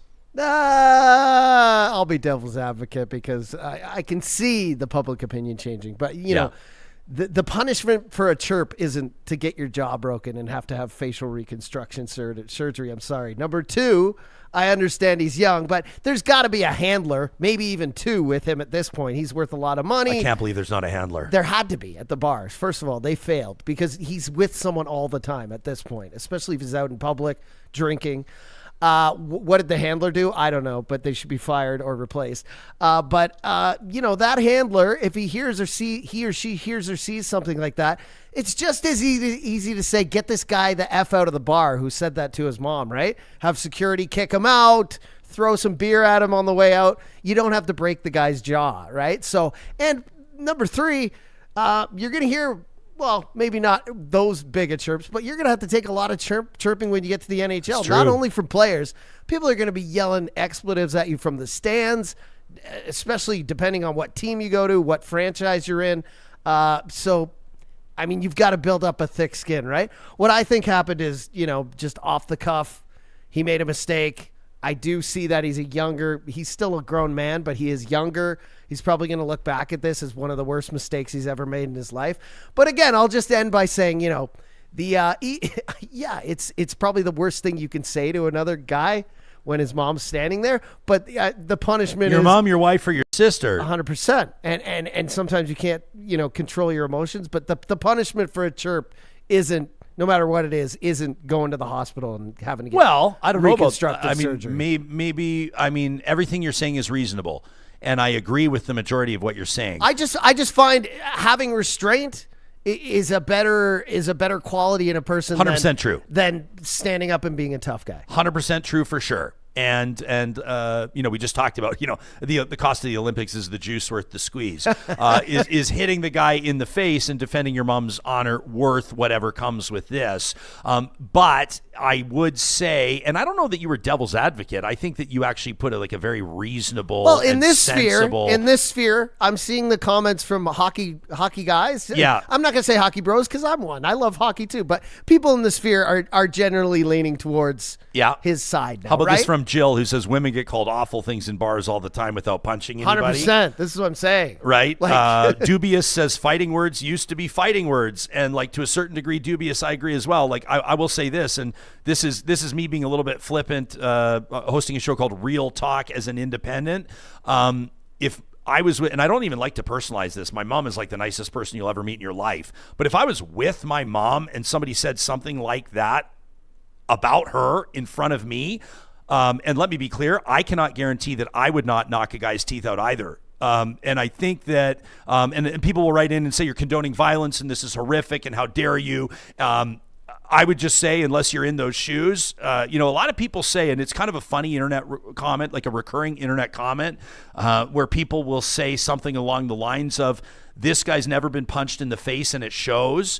And I'm not suggesting, although I guess in a tiny way, maybe I am, I'm not suggesting that violence is ever the answer. But I would also suggest that if you walk up, and it doesn't need to be a star hockey player or an athlete or anybody, but if this rumor is true, if you walk up to someone with their mom and say something like that about their mom, what do you expect is going to happen? And with this guy, he probably assumed that, and maybe, along the lines of your take on this, maybe that's the way it should have gone. But he probably assumed because this guy is the highest profile undrafted hockey player on planet Earth, literally, unaffiliated with an NHL team, he is easily the highest profile prospect in hockey right now. The guy's 18 years old, making a reported $700,000 to play college hockey, and he's lighting it up, by the way, for Penn. The guy probably assumed that McKenna would feel handcuffed and couldn't do anything about it. And instead, McKenna decided that he would do something about it, and he did. I also think all of this is hearsay because we don't even know. Totally that this hearsay. You know what I mean? This could be nowadays. Somebody could have manufactured this to make it look like he was in the right, in the right on this whole thing, right? Yeah. So I mean, I don't like screenshots of text because I work with Photoshop every day. I could make that it could be so in fake. 5 But minutes. I think we've acknowledged this There's is a no rumor. name on it. There's no name. There's no we don't proof. know who it comes from. It's just put out there magically after this happens. I tend to be sus of that. That's very suspect.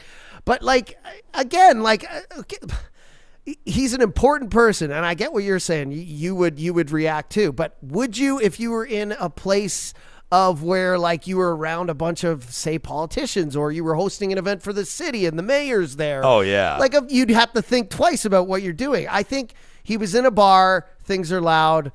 Again, we don't even know that this really happened. But my thinking is we're always holding politicians to these high standards, important people. If you yelled an expletive at Jagmeet Singh or Donald Trump or whoever. Well, Singh almost did get in a fight. But I'm saying, and that person turned around and broke someone's jaw, you'd be like, dude, well, you're in a position where people are going to chirp you every day. You've got to have thicker skin. And I think he's in the same position. He's a star athlete, but I do recognize that he's young. He's a grown man. I'd say if you're 18, you're a grown man. But I recognize he's old enough to be charged. I recognize that he is probably learning, and that this is going to be a learning experience for him. And the one I would take away from it if I was him is, no matter what happens, man, people have literal career-destroying devices in their hands at all times. Yeah. You have to chill out. You have more power to tell anyone in the bar to hit him instead of you. Hey, punch this guy in the face. Tap your buddy. You know what I mean? Don't destroy your entire future for, what if you had killed the guy? You know what I'm saying? And that happens. But that's actually a realistic outcome. I mean, I grew up down in Calgary. Folks in South Calgary will know Dixon's Pub. We were there the day before. I wasn't there the day it happened, but the day before, a friend of mine used to bartend there. A fight spilled out into the front. A guy one punches another guy. One punch thrown. The guy falls back, hits his head on one of the parking blocks, and died. I mean, it is possible. So let's say that happened. Do you think everyone would be on his side and be like, hey, hitting someone for calling your mom a whore and killing them is deserved? Okay, he didn't, but we can look at this circumstance and evaluate it. These are the things that could happen. So 100%. For me, I would always err on the side of restraint, but I also understand that in the moment, alcohol, you're gonna react. Yeah. Darren in our live chat, powered by Park Power, says this could potentially be 20 years in jail and a $100 million punch in the face if things go really poorly for him. I don't think that he's going to do 20 years in jail. I wouldn't be surprised to see the charges dropped. Also, I am not a lawyer. I wouldn't be surprised to see him visit the hospital, there'd be a whole PR thing about it.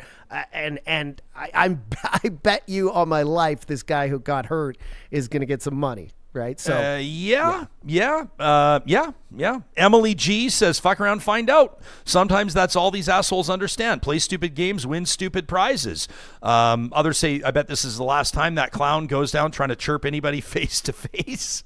Bunny Slipper says the guy chirping was going to continue because he wanted a reaction and Gavin gave him that reaction, which is also true, right? Lauren says youth, alcohol, and yo mama slander. What could possibly go wrong? I was literally going to bring up yo mama's jokes at the start of this, but I'm like, no, it's too serious. But we literally went from like telling yo mama's so whatever jokes in the 90s to being like super offended in a bar where maybe the other guy was obviously intoxicated too. He's making a mistake. Allegedly. Does he even remember calling his mom this expletive if it happened?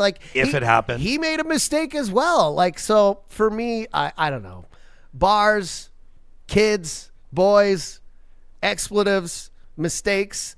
I would just say you're going to learn from it. And as you get older, you'll always be like, I should have went a gear down. I should have geared down. I should have looked at my buddy and had him handle it. I should have yelled at the security guard and looked like a big guy by having this guy carried out by 4 of them by all his limbs like that. Yeah. And then your career's okay, right? But I do think he'll survive this. He'll come out unscathed. I don't think that it will hurt his draft stock, to be honest with you. I think that there's a difference. Like if he was just drunk and got in a fight in a bar for no reason, there could be a million other scenarios. This is the type of thing that could really hurt a hockey player's draft status. And you guys may be rolling your eyes and recognize like these young men in particular. I mean, gosh, we could drag the Hockey Canada stuff into here. We could reference other legal issues and some of the challenges that the hockey business and that the organized sport of hockey has faced over the past number of years. In a broader context, all of it is probably relevant. I'm certainly not comparing this to any allegations around sexual assault. They're completely different ball games, but hockey is being scrutinized, and young men who play hockey are under more of a microscope now than ever before, and that's also relevant in this conversation. But I would tell you personally, if I find out that Gavin McKenna, and this is not what's being alleged, that Gavin McKenna was out hammered on his own, being an idiot, picking fights, knocked a guy out, this innocent guy who got knocked out, his jaw's broken and had surgery and he's missing teeth, now the victim, and Gavin McKenna the predator, then you look at scenario B where McKenna's out with his teammates celebrating a great hockey game where he had 3 points and he's having a great season, and then some troll comes up and keeps insulting him allegedly and provoking him and insulting his mom, and his mom's there, who knows, then to me, I see that situation differently. I'm not saying that hauling off and punching the guy is the number one smart thing to do. I think that your analysis of this and a lot of real talkers is correct. You're absolutely correct to point out that he's going to hear a lot as a pro athlete. He's going to hear from people that are cheering against him. He's going to hear from other guys on the ice, probably terrible things about his family. I mean, I would imagine like now, if this story is true and if it gets out, there's this rumor, about his mom, I guarantee guys on the ice are going to be chirping about his mom because they know that they can get under his skin. So it's not great. But I do think the scenarios are different. And I think that public opinion is different. If you're defending your mom's honor, I think that there's a lot of people that can respond to that. I also share your thought, by the way, to bring it full circle. It is mind-boggling that there's not some sort of a bodyguard or a handler with him. Like, I'm not going to say going to class with him. Yeah. Like on campus. No, but when you go out in when public, you're out, he's 18. First of all, I don't think he's of age to drink where this was happening. Like, if you're going out and partying and you're about to be drafted number 1 in the NHL, you better have at least one person who's an adult who is not drinking, watching you, making sure people, there's, like I said, there's career-destroying devices in everyone's pocket. Yeah. Some of you are pointing out as well, you're saying they're in the States, like Laura, is it Laura Squared? Laura SQ says, if he's 18, why is he drinking? We don't know that he's drinking. Like, again, this is just like a text message that could be fake. Okay, the whole thing could be fake. And I'll be honest, my buddy Arn down in Calgary deserves credit. He was the first one to send it to me. He says, did you see this? I said, where'd you get that? He goes, it's making the rounds. And then we both talked about what you talked about, which is, Arn, I could text this to you.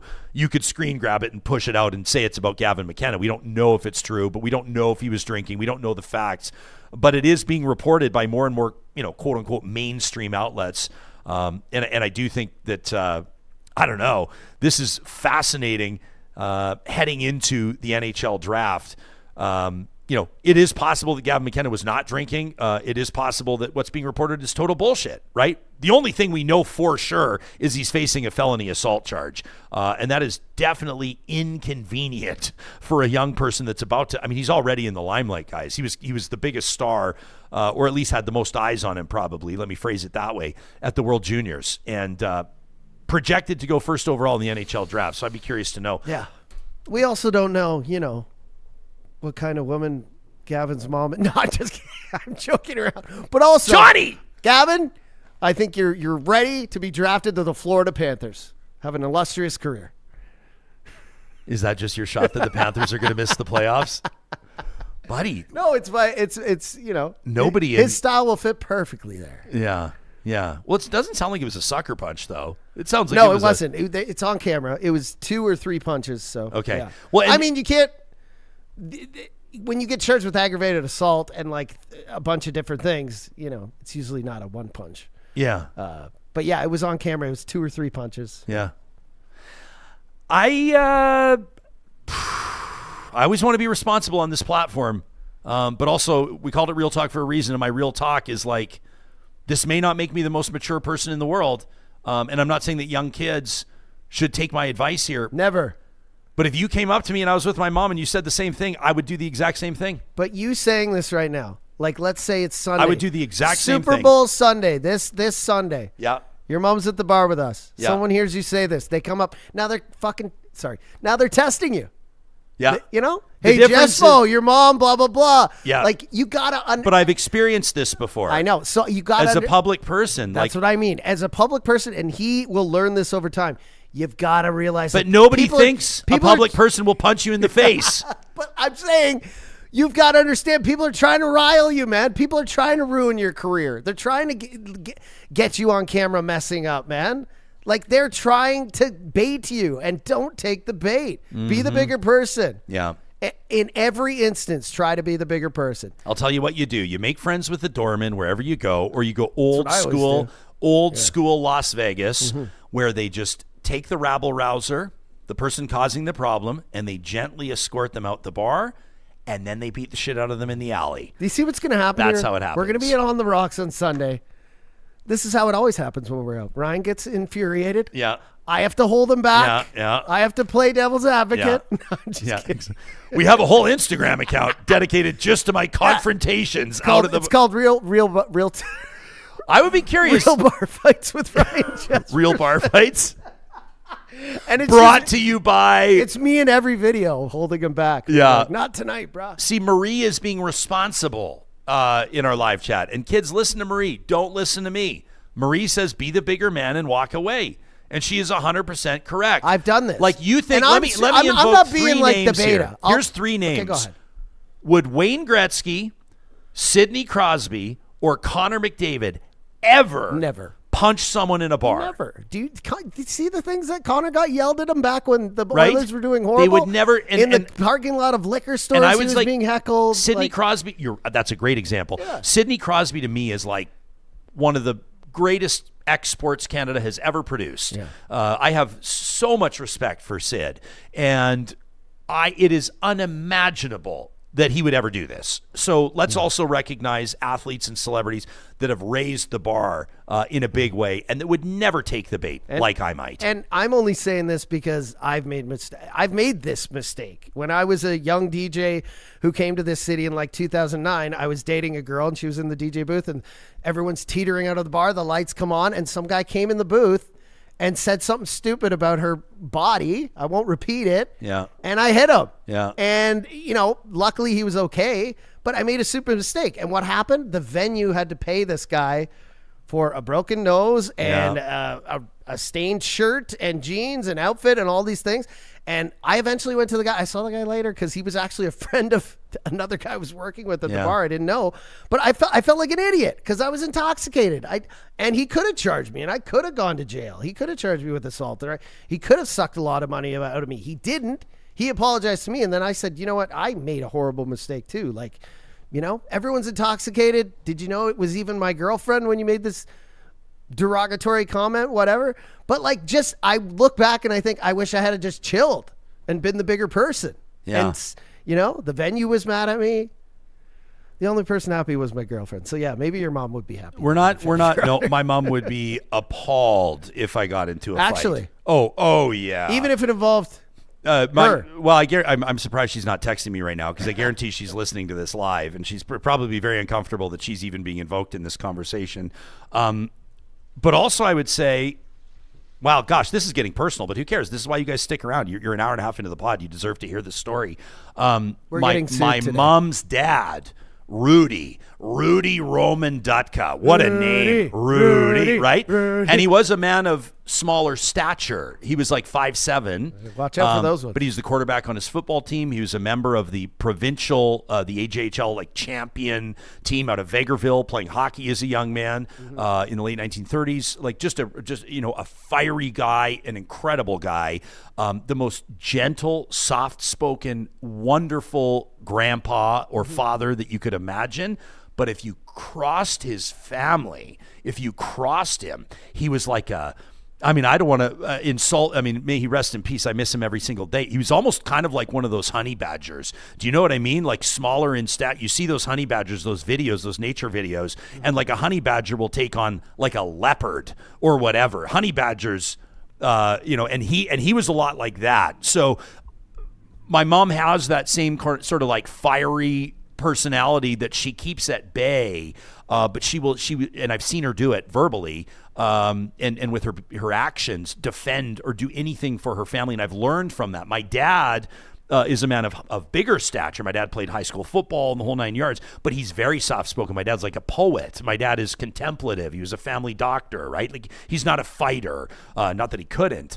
But in our house, like fighting was never celebrated and never encouraged. But I feel a little bit of that. I feel a little bit of my grandpa in me in that I am fiercely defensive of the people that I care deeply about. That doesn't justify violence. And it was not a great move for Gavin McKenna in this circumstance for obvious reasons, but I can relate to somebody that would throw a punch at someone that had just reportedly insulted their mom with a horrific insult right to her face. Like I can understand that. Do you know what I mean? Yeah. I think it's just for me, I'm older now. And like I said, I did the exact same thing. I regretted it after. You learn. Here's the text. You get wisdom, but I'll just say this.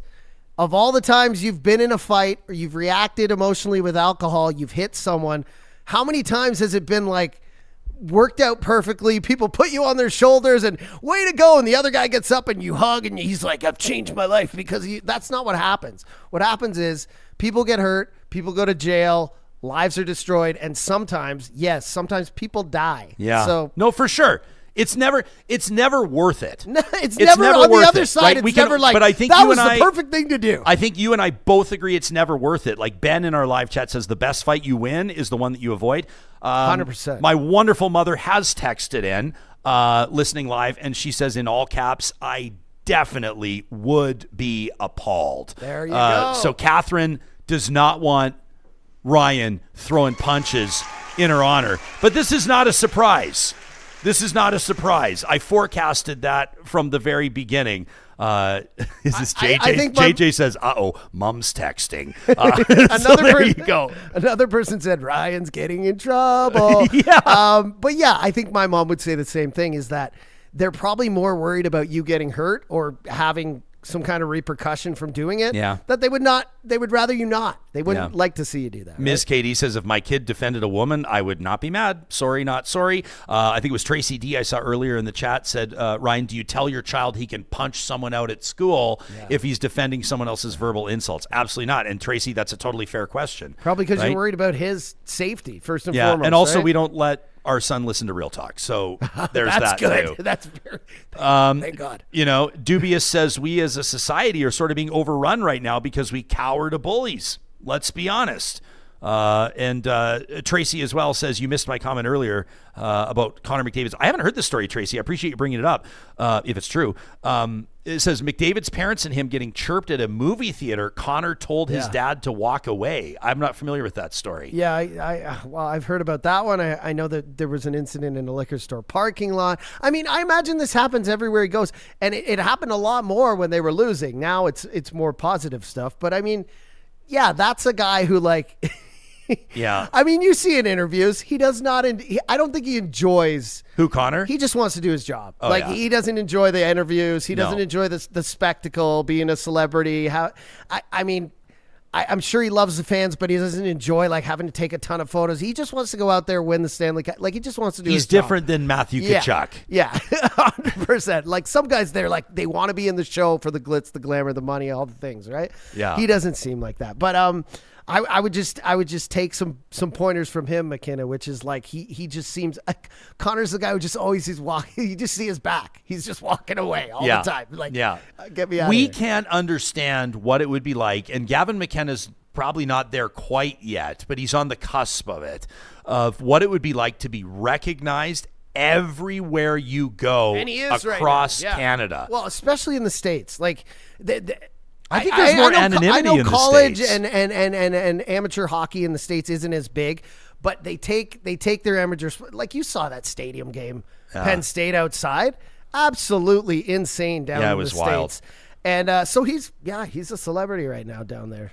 So here's some shots from. But just it was an incredible game, and he just needs to keep his composure. But people make mistakes, but I'll just argue again that like I've never had a fight, been in a fight, and after been like, wow, that really helped my life. That really, that incident was just not traumatic at all for anyone, and you know what I mean?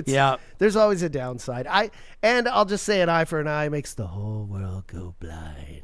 Johnny, you're so responsible. What if this guy gets mad? You're so mature right I'm now not, with though. all of I've made a this. ton of mistakes. I've been a degenerate in my I'm just kidding. But you know what I mean? Like, what if this guy, and his friends come back for revenge? Like, how far does this go? It's always best to just. I'm not gonna say pull a McDavid because then it makes it sound like Connor's always ditching a fight, but he's mature, right? To keep it classy, Sidney which is Crosby, what we tell our he's kids. mature. I'm sure if this was Spittin' Chicklets or something, it'd be a totally different conversation, and that's cool. Those guys, they live that life, and a lot of them, it's about honor and respect. But even the fight in the game last night, Battle of Alberta, couple fisticuffs, nothing, shaking hands after, like giving a nod to each other. That stuff does not always happen in a dark bar, when alcohol's involved. Usually the worst, happens. JJ needs a nap in our live chat. Says, my mom would say, it's a good handle. I always need a nap. My mom would say, use your words, not your fists. JJ says, but what do you do when the population is getting stupider by the day and doesn't understand most words and is prone to using fists? It's tough out there, says JJ needs a nap. And Les says it's never a it's never a fight until the knives come out. He says, I'm from Winnipeg. That's from Jesus. Okay.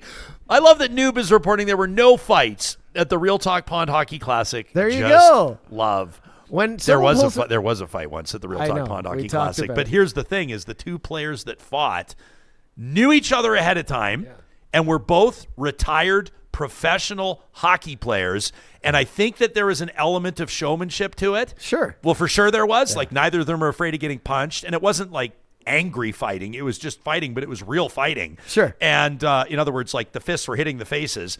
But we had to kind of set the tone after the fact, or reestablish the tone that was like, while that was exciting and entertaining for everybody, this is not the place for that.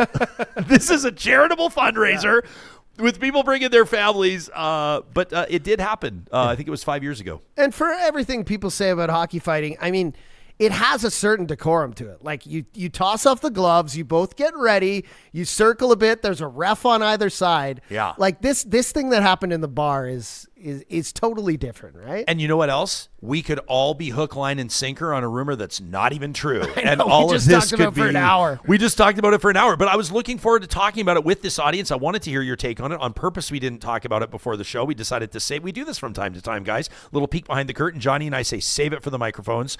We want to figure out where each other stands with you as a part of that conversation in our live chat. We appreciate it. 95% of you are going to hear or watch this after we do it live. So let us know what you think. To talk at RyanJespersen.com. It sounds to me like it could be good subject matter for the flamethrower. Presented Fridays. That'll be our next episode by the DQs of Northwest Edmonton and Sherwood Park. Your hottest takes submitted to talk at RyanJespersen.com. Friends, these conversations, these episodes do not happen without our friends at Friesen Brothers. And I want to remind you that they've got a couple of things going on over the next few weeks, including for Family Day that's coming up Monday, February 16th, 8 a.m. to 4 p.m. A Family Day all-you-can-eat brunch at Friesen Brothers Fresh Market Stores plus High Prairie. Shout out to High Prairie. Brunch includes a carving station. That's where I would spend all of my time. An omelet station, French toast bake, potato pancakes, and a whole lot more. $25 for adults, $20 for seniors, $10 for kids under 12. You can find out more at friesen.com/Family Day Brunch. Yeah, it's winter for sure, but that doesn't mean that you should be pushing your thoughts of going green, your solar energy plan, into the spring or into the summer. You know, a lot of people right now are booking with Kubi Renewable Energy, and their 2026 installation schedule for solar is already filling up. You can ensure that you're at or near the front of the line for the peak summer production season by reserving your spot now at kuby.ca. That's kuby.ca. They've got white glove service that relieves you of the burden of scheduling inspections, applying for permits. They handle it all themselves. Plus, their team of in-house engineers and certified electricians really makes your solar journey stress-free. Visit kuby.ca, kuby.ca to request a free quote today. Kubi is solar simplified and people powered. Our friends at California Closets reminding you it is always free. There's no risk. There's no obligation to sit down with a California Closets designer and talk about the dream project that you've got in mind. They talk to people all the time that show off their Pinterest, or they bring in some pages ripped out of Architectural Digest, or whatever it is that's been inspiring you as you endeavor to get organized and add value, add that kind of calm to your living space that comes with getting organized. The team at California Closets, proudly Canadian owned, can custom design an installation to fit your space and your budget, and it's all guaranteed for life. You can learn more about this incredible company and request your free consultation. Check out the client stories, how they've improved the homes and lives of folks across the country by visiting CaliforniaClosets.ca. Our friends at North Road Investment Council reminding you that they are the best in the business building customized passive portfolios that are designed to capture index returns, but they've got a strong focus on tax management and managing values and preferences. This is for discerning clients, private clients, and institutions that are really looking to make the best move forward in the short, medium, and long term. For families and institutions with around $2 million or more to invest, North Road Investment Council can create customized factor portfolios, fully customized in Canada and the U.S., all within a globally diversified investment strategy. If you go, well, that doesn't sound like me, maybe you're at an earlier stage of building your wealth, the team at North Road can work with you on an hourly basis. You can have a professional review your current investment strategy, your insurance needs, as well as develop a customized financial plan. We recommend you reach out to Marshall, Carey, and the team regardless of where you're at in your investment journey. You can find more about them at northroadic.com. And before we get back to the task at hand, before we get back to the show, I want to make sure that you have March 9th through the 11th and March 16th through the 18th circled on your calendar. UCAN Comedy Nights are back. This is the most fun you can have, raising funds for UCAN Youth Services. Their comedy nights at Rick Bronson's Comic Strip are always a blast. They have just released the full lineup of the comedians that will be taking to the stage through those 6 nights of comedy, and all proceeds are going to UCAN Youth Services, our 2026 charity of choice. You can book your tickets today by visiting ucan.ca. Oh, I just got a text from Mama Hicks. Oh, no. What does she say? Well, she's probably proud of what you said. An almost 40-year health professional at Durham College and University of Ontario. Shout out Mama Hicks. Now retired, head of the health department, says, first of all, I could probably mouth off back and defend myself. Second of all, it's not worth it. Walk away. Do not give in to a-holes. I like it. So she'd be appalled as well. Can I focus on the first part and the fact that she says I can defend myself and I don't need you? Mama Hicks is a firecracker. I love that. Mama Hicks. I love that. Okay, so both of our moms have been very clear. They don't want it. So I would like to hear from McKenna's mom now. I would like to hear what her thoughts on this are. I guarantee with the shitstorm, sorry, use my language, that's going on around her son, she would have rather this hadn't happened. That's for sure. Tracy says, the way that the moms are coming out of the shadows, says I absolutely they're always watching. Tracy says women should be running the world. They are. I think behind every powerful man. We could install a couple of women into some pretty key positions right now and probably save the world some pretty major headaches. Tracy says, ask your wives now. Yeah, I mean, well, gosh, I didn't think that I'd be participating in therapy in this episode. We've got her here. Let's go to Carrie Skelton. She's live on Zoom. No, she could pop in and she would say exactly what she said before. This was within the last short while. I'm not proud of this.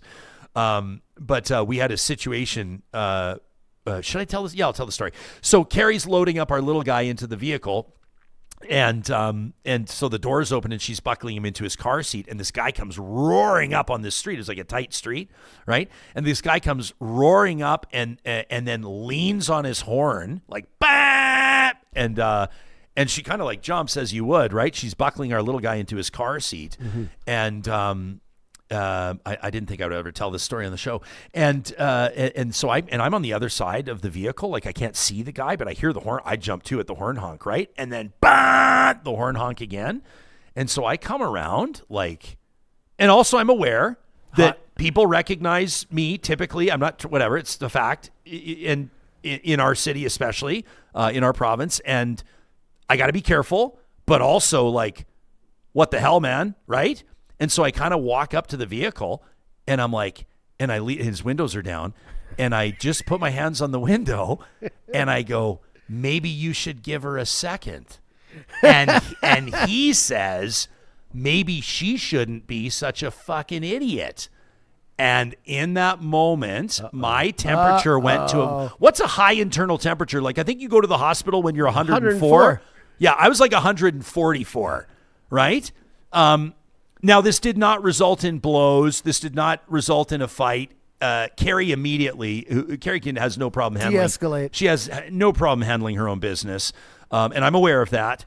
And also our kids are there, right? Our kids are in front of everybody. The whole thing is happening in front of our kids. And she immediately made clear how she expected that situation to unfold, and it did not involve me pulling the guy out of the vehicle and beating him on the side of the road. Not that I was going to, but it's just an anecdote, and we had a good family conversation after that, right? It was actually a very teachable moment. To be clear, there was no violence, there was no fighting. It didn't result in that. Pedestrians always have the right of way, just so you know. Well, and also, just what are you doing, dude? It's a mom, right? Yeah, what are you doing? Yeah. But I had to shake it off because the way that I'm wired. Through my entire life, there have been times where I can be very hot-headed, and then after the fact, you're like, man, like why didn't I count to 10 or why didn't I count to 100? That's like what always happens. Part of my growth process, and I'm still some days I feel like I get set back I can't believe we're saying this to thousands of people right now. It's funny. I feel like this is a personal conversation, but a lot of times some of my biggest discouragements in personal setbacks have been that I wasn't more mature, that I didn't take more time to think about it, that I said something I regretted in the moment to kind of lash out or return fire. And then you look back and you go, man, the value, and I'm not saying you walk away from everything, but the value of walking away. Sometimes you literally have to defend yourself. Sometimes you have no choice. I get it. Self-defense is But, different. Ryan, I mean, in this day and age, I mean, thank God we don't live in Winnipeg and the knives didn't come out with the story you're telling. But That was I just pull up my spoon and then he's like, I see you played knifey spoony before. That's a Simpsons reference. Yeah. But yeah, just show restraint because I don't know. And this isn't a cop-out. This isn't an excuse for people who are a-holes and who go around trying to ruin everyone's day. Clearly this guy was a bit of an asshole. But you never know what those people are going through. Like what kind of day are they having? Are they in a hurry to get to the hospital because one of their friends is or family members in the cancer ward? Sure. Have they had a loved one that's passed away, or maybe their spouse has left them. Maybe they're broke. Maybe they're worried about debt. I don't know. 100%. And I'm not making excuses. I'm just saying that usually if someone's acting that way, angry, acting out, being an asshole, there's something going on internally. Like and so to show someone a little restraint and empathy, it can. I'm not saying it's like a daytime movie every time where they turn around and say, thank you so much. I will change my ways. But I mean, a little more of that makes the world a better place. And you do see from time to time, like we've received, I was trying to think, I think it was about 2 years ago, we got an email for Positive Reflections, first episode of every week presented by Kubi. And someone had written in how like it was like that, like I grew up in a religious tradition and people always talked about how a gentle answer turn the other cheek and how a gentle answer turns away wrath. Sure. Right. And that kind of idea. And I remember someone wrote in about how a situation had been de-escalated when someone unexpectedly said, you know what, I'm sorry. And then all of a sudden, the next thing you know, people are getting along wonderfully. Yeah. I mean, that's best case scenario. I don't see like if someone comes up and calls your mom a whore and then you're going to like at the end of the day walk out as following. We should follow each other on Instagram. And like, that's not where that's going to go. But this was a great conversation, but again, we don't know what happened before that. Was McKenna saying something to him that made him say it back? Was this other guy like blacked out, doesn't remember, probably he's laying in the hospital today, maybe feels bad? Or maybe he was just trying to rile him. I don't know. We don't know exactly. I'm sure eventually we're going to hear what happened when he stands up in front of a judge and things are kind of brought into the open. But yeah, Hollis wants to know if we can get Mama Jasper. We'll add Mama Hicks, get him live on the show. We should do like a Mother's Day show with both of our moms on. Wouldn't that be fun? Yeah. Why don't we do that? That would be awesome. Let's ask them. Maybe they'll do it. Well, they're listening. They already know we've asked them. I don't know if they want to be on. They might want to do it. I would love for you guys to meet my parents. Yeah, they're, for sure. And Mama Hicks needs to make her debut as well. But I see McKenna getting a slap on the wrist, possibly some community service. He'll definitely pay some sort of fine or he's not going to jail or restitution to this person. And yeah, that'll be it. Yeah. TD says there's a lot of unhinged folks out there with zero chill. She says it's okay to be a papa bear or a mama bear, but let's practice restraint. That's what I'm afraid of. Agree. Like and I don't want my sons, my boys, to have childhood memories of dad losing it. Well, worst, I don't want to say this or even think it, but God forbid someone who is unhinged, they see their father get stabbed or possibly killed over a couple insults or a guy driving stupid, Yeah, absolutely. Vamp Fashion says no matter what stressors you are encountering, being kind is never beyond your capability. That feels like a mantra that should be repeated. Your mother's a bleep. Well, thank you, kind sir. Yeah. Ben says, Jespo, your conversation, how you can be hot-headed. Ben says, tell me about it. He says, my goal of 2026, specifically in this live chat, says Ben, is to keep a cooler head and relax more. Ben goes on to say, I'm still a bit ashamed of my behavior since September in the chat. Ben, I don't know what you're referencing. I would say water under the bridge, and I think that's awesome that you're bringing that kind of new perspective to the chat, and I hope that you're a better person as a result of it. WWJD. Yeah. Whoa. Tracy Campbell says this new trend is using statements of gratitude to reduce friction. That's what I just said. Yeah. Hey, your mama's And you have beautiful teeth. You must take very good care of them. I appreciate you sharing your unconventional and unpopular opinion with me. And she is on OnlyFans. She is no. Yeah. Hey, I'm not surprised that this audience sees this from a nuanced perspective, but at the end of the day, always agrees that it's better not to throw punches than to throw punches. But there's many different layers, and I appreciate that we can come here and talk about it. I didn't think we'd talk about the confrontation in the streets. I didn't think we'd be mentioning our moms and that kind of a thing. But I'll tell you what, to be able to do so on a show like this with sponsors that I know that for the most part are cool with these types of conversations and an audience that's here for it as well, agree or disagree, is one of the great joys of my professional career. And if I can speak for you, I think that you'd probably say the same thing. We love you guys. We appreciate it. We're back at it tomorrow. If everything goes according to plan, we're going to be celebrating Black History Month and, of course, rolling out the flamethrower as well. Don't forget, get your Full House Lottery tickets via the link in our live chat or in the show description. And, of course, tell your friends about what you heard here on the show. We'll be back at it soon, and we'll talk to you then.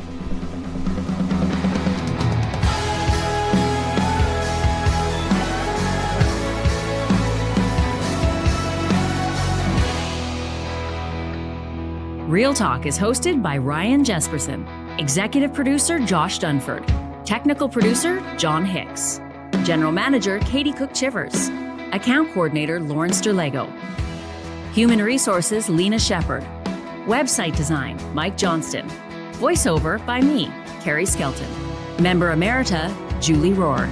Real Talk is recorded in Edmonton, Alberta on Treaty 6 territory, the traditional and ancestral territory of the Cree, Dene, Blackfoot, Saulteaux, and Nakota Sioux, home to the Métis settlements and the Métis Nation of Alberta.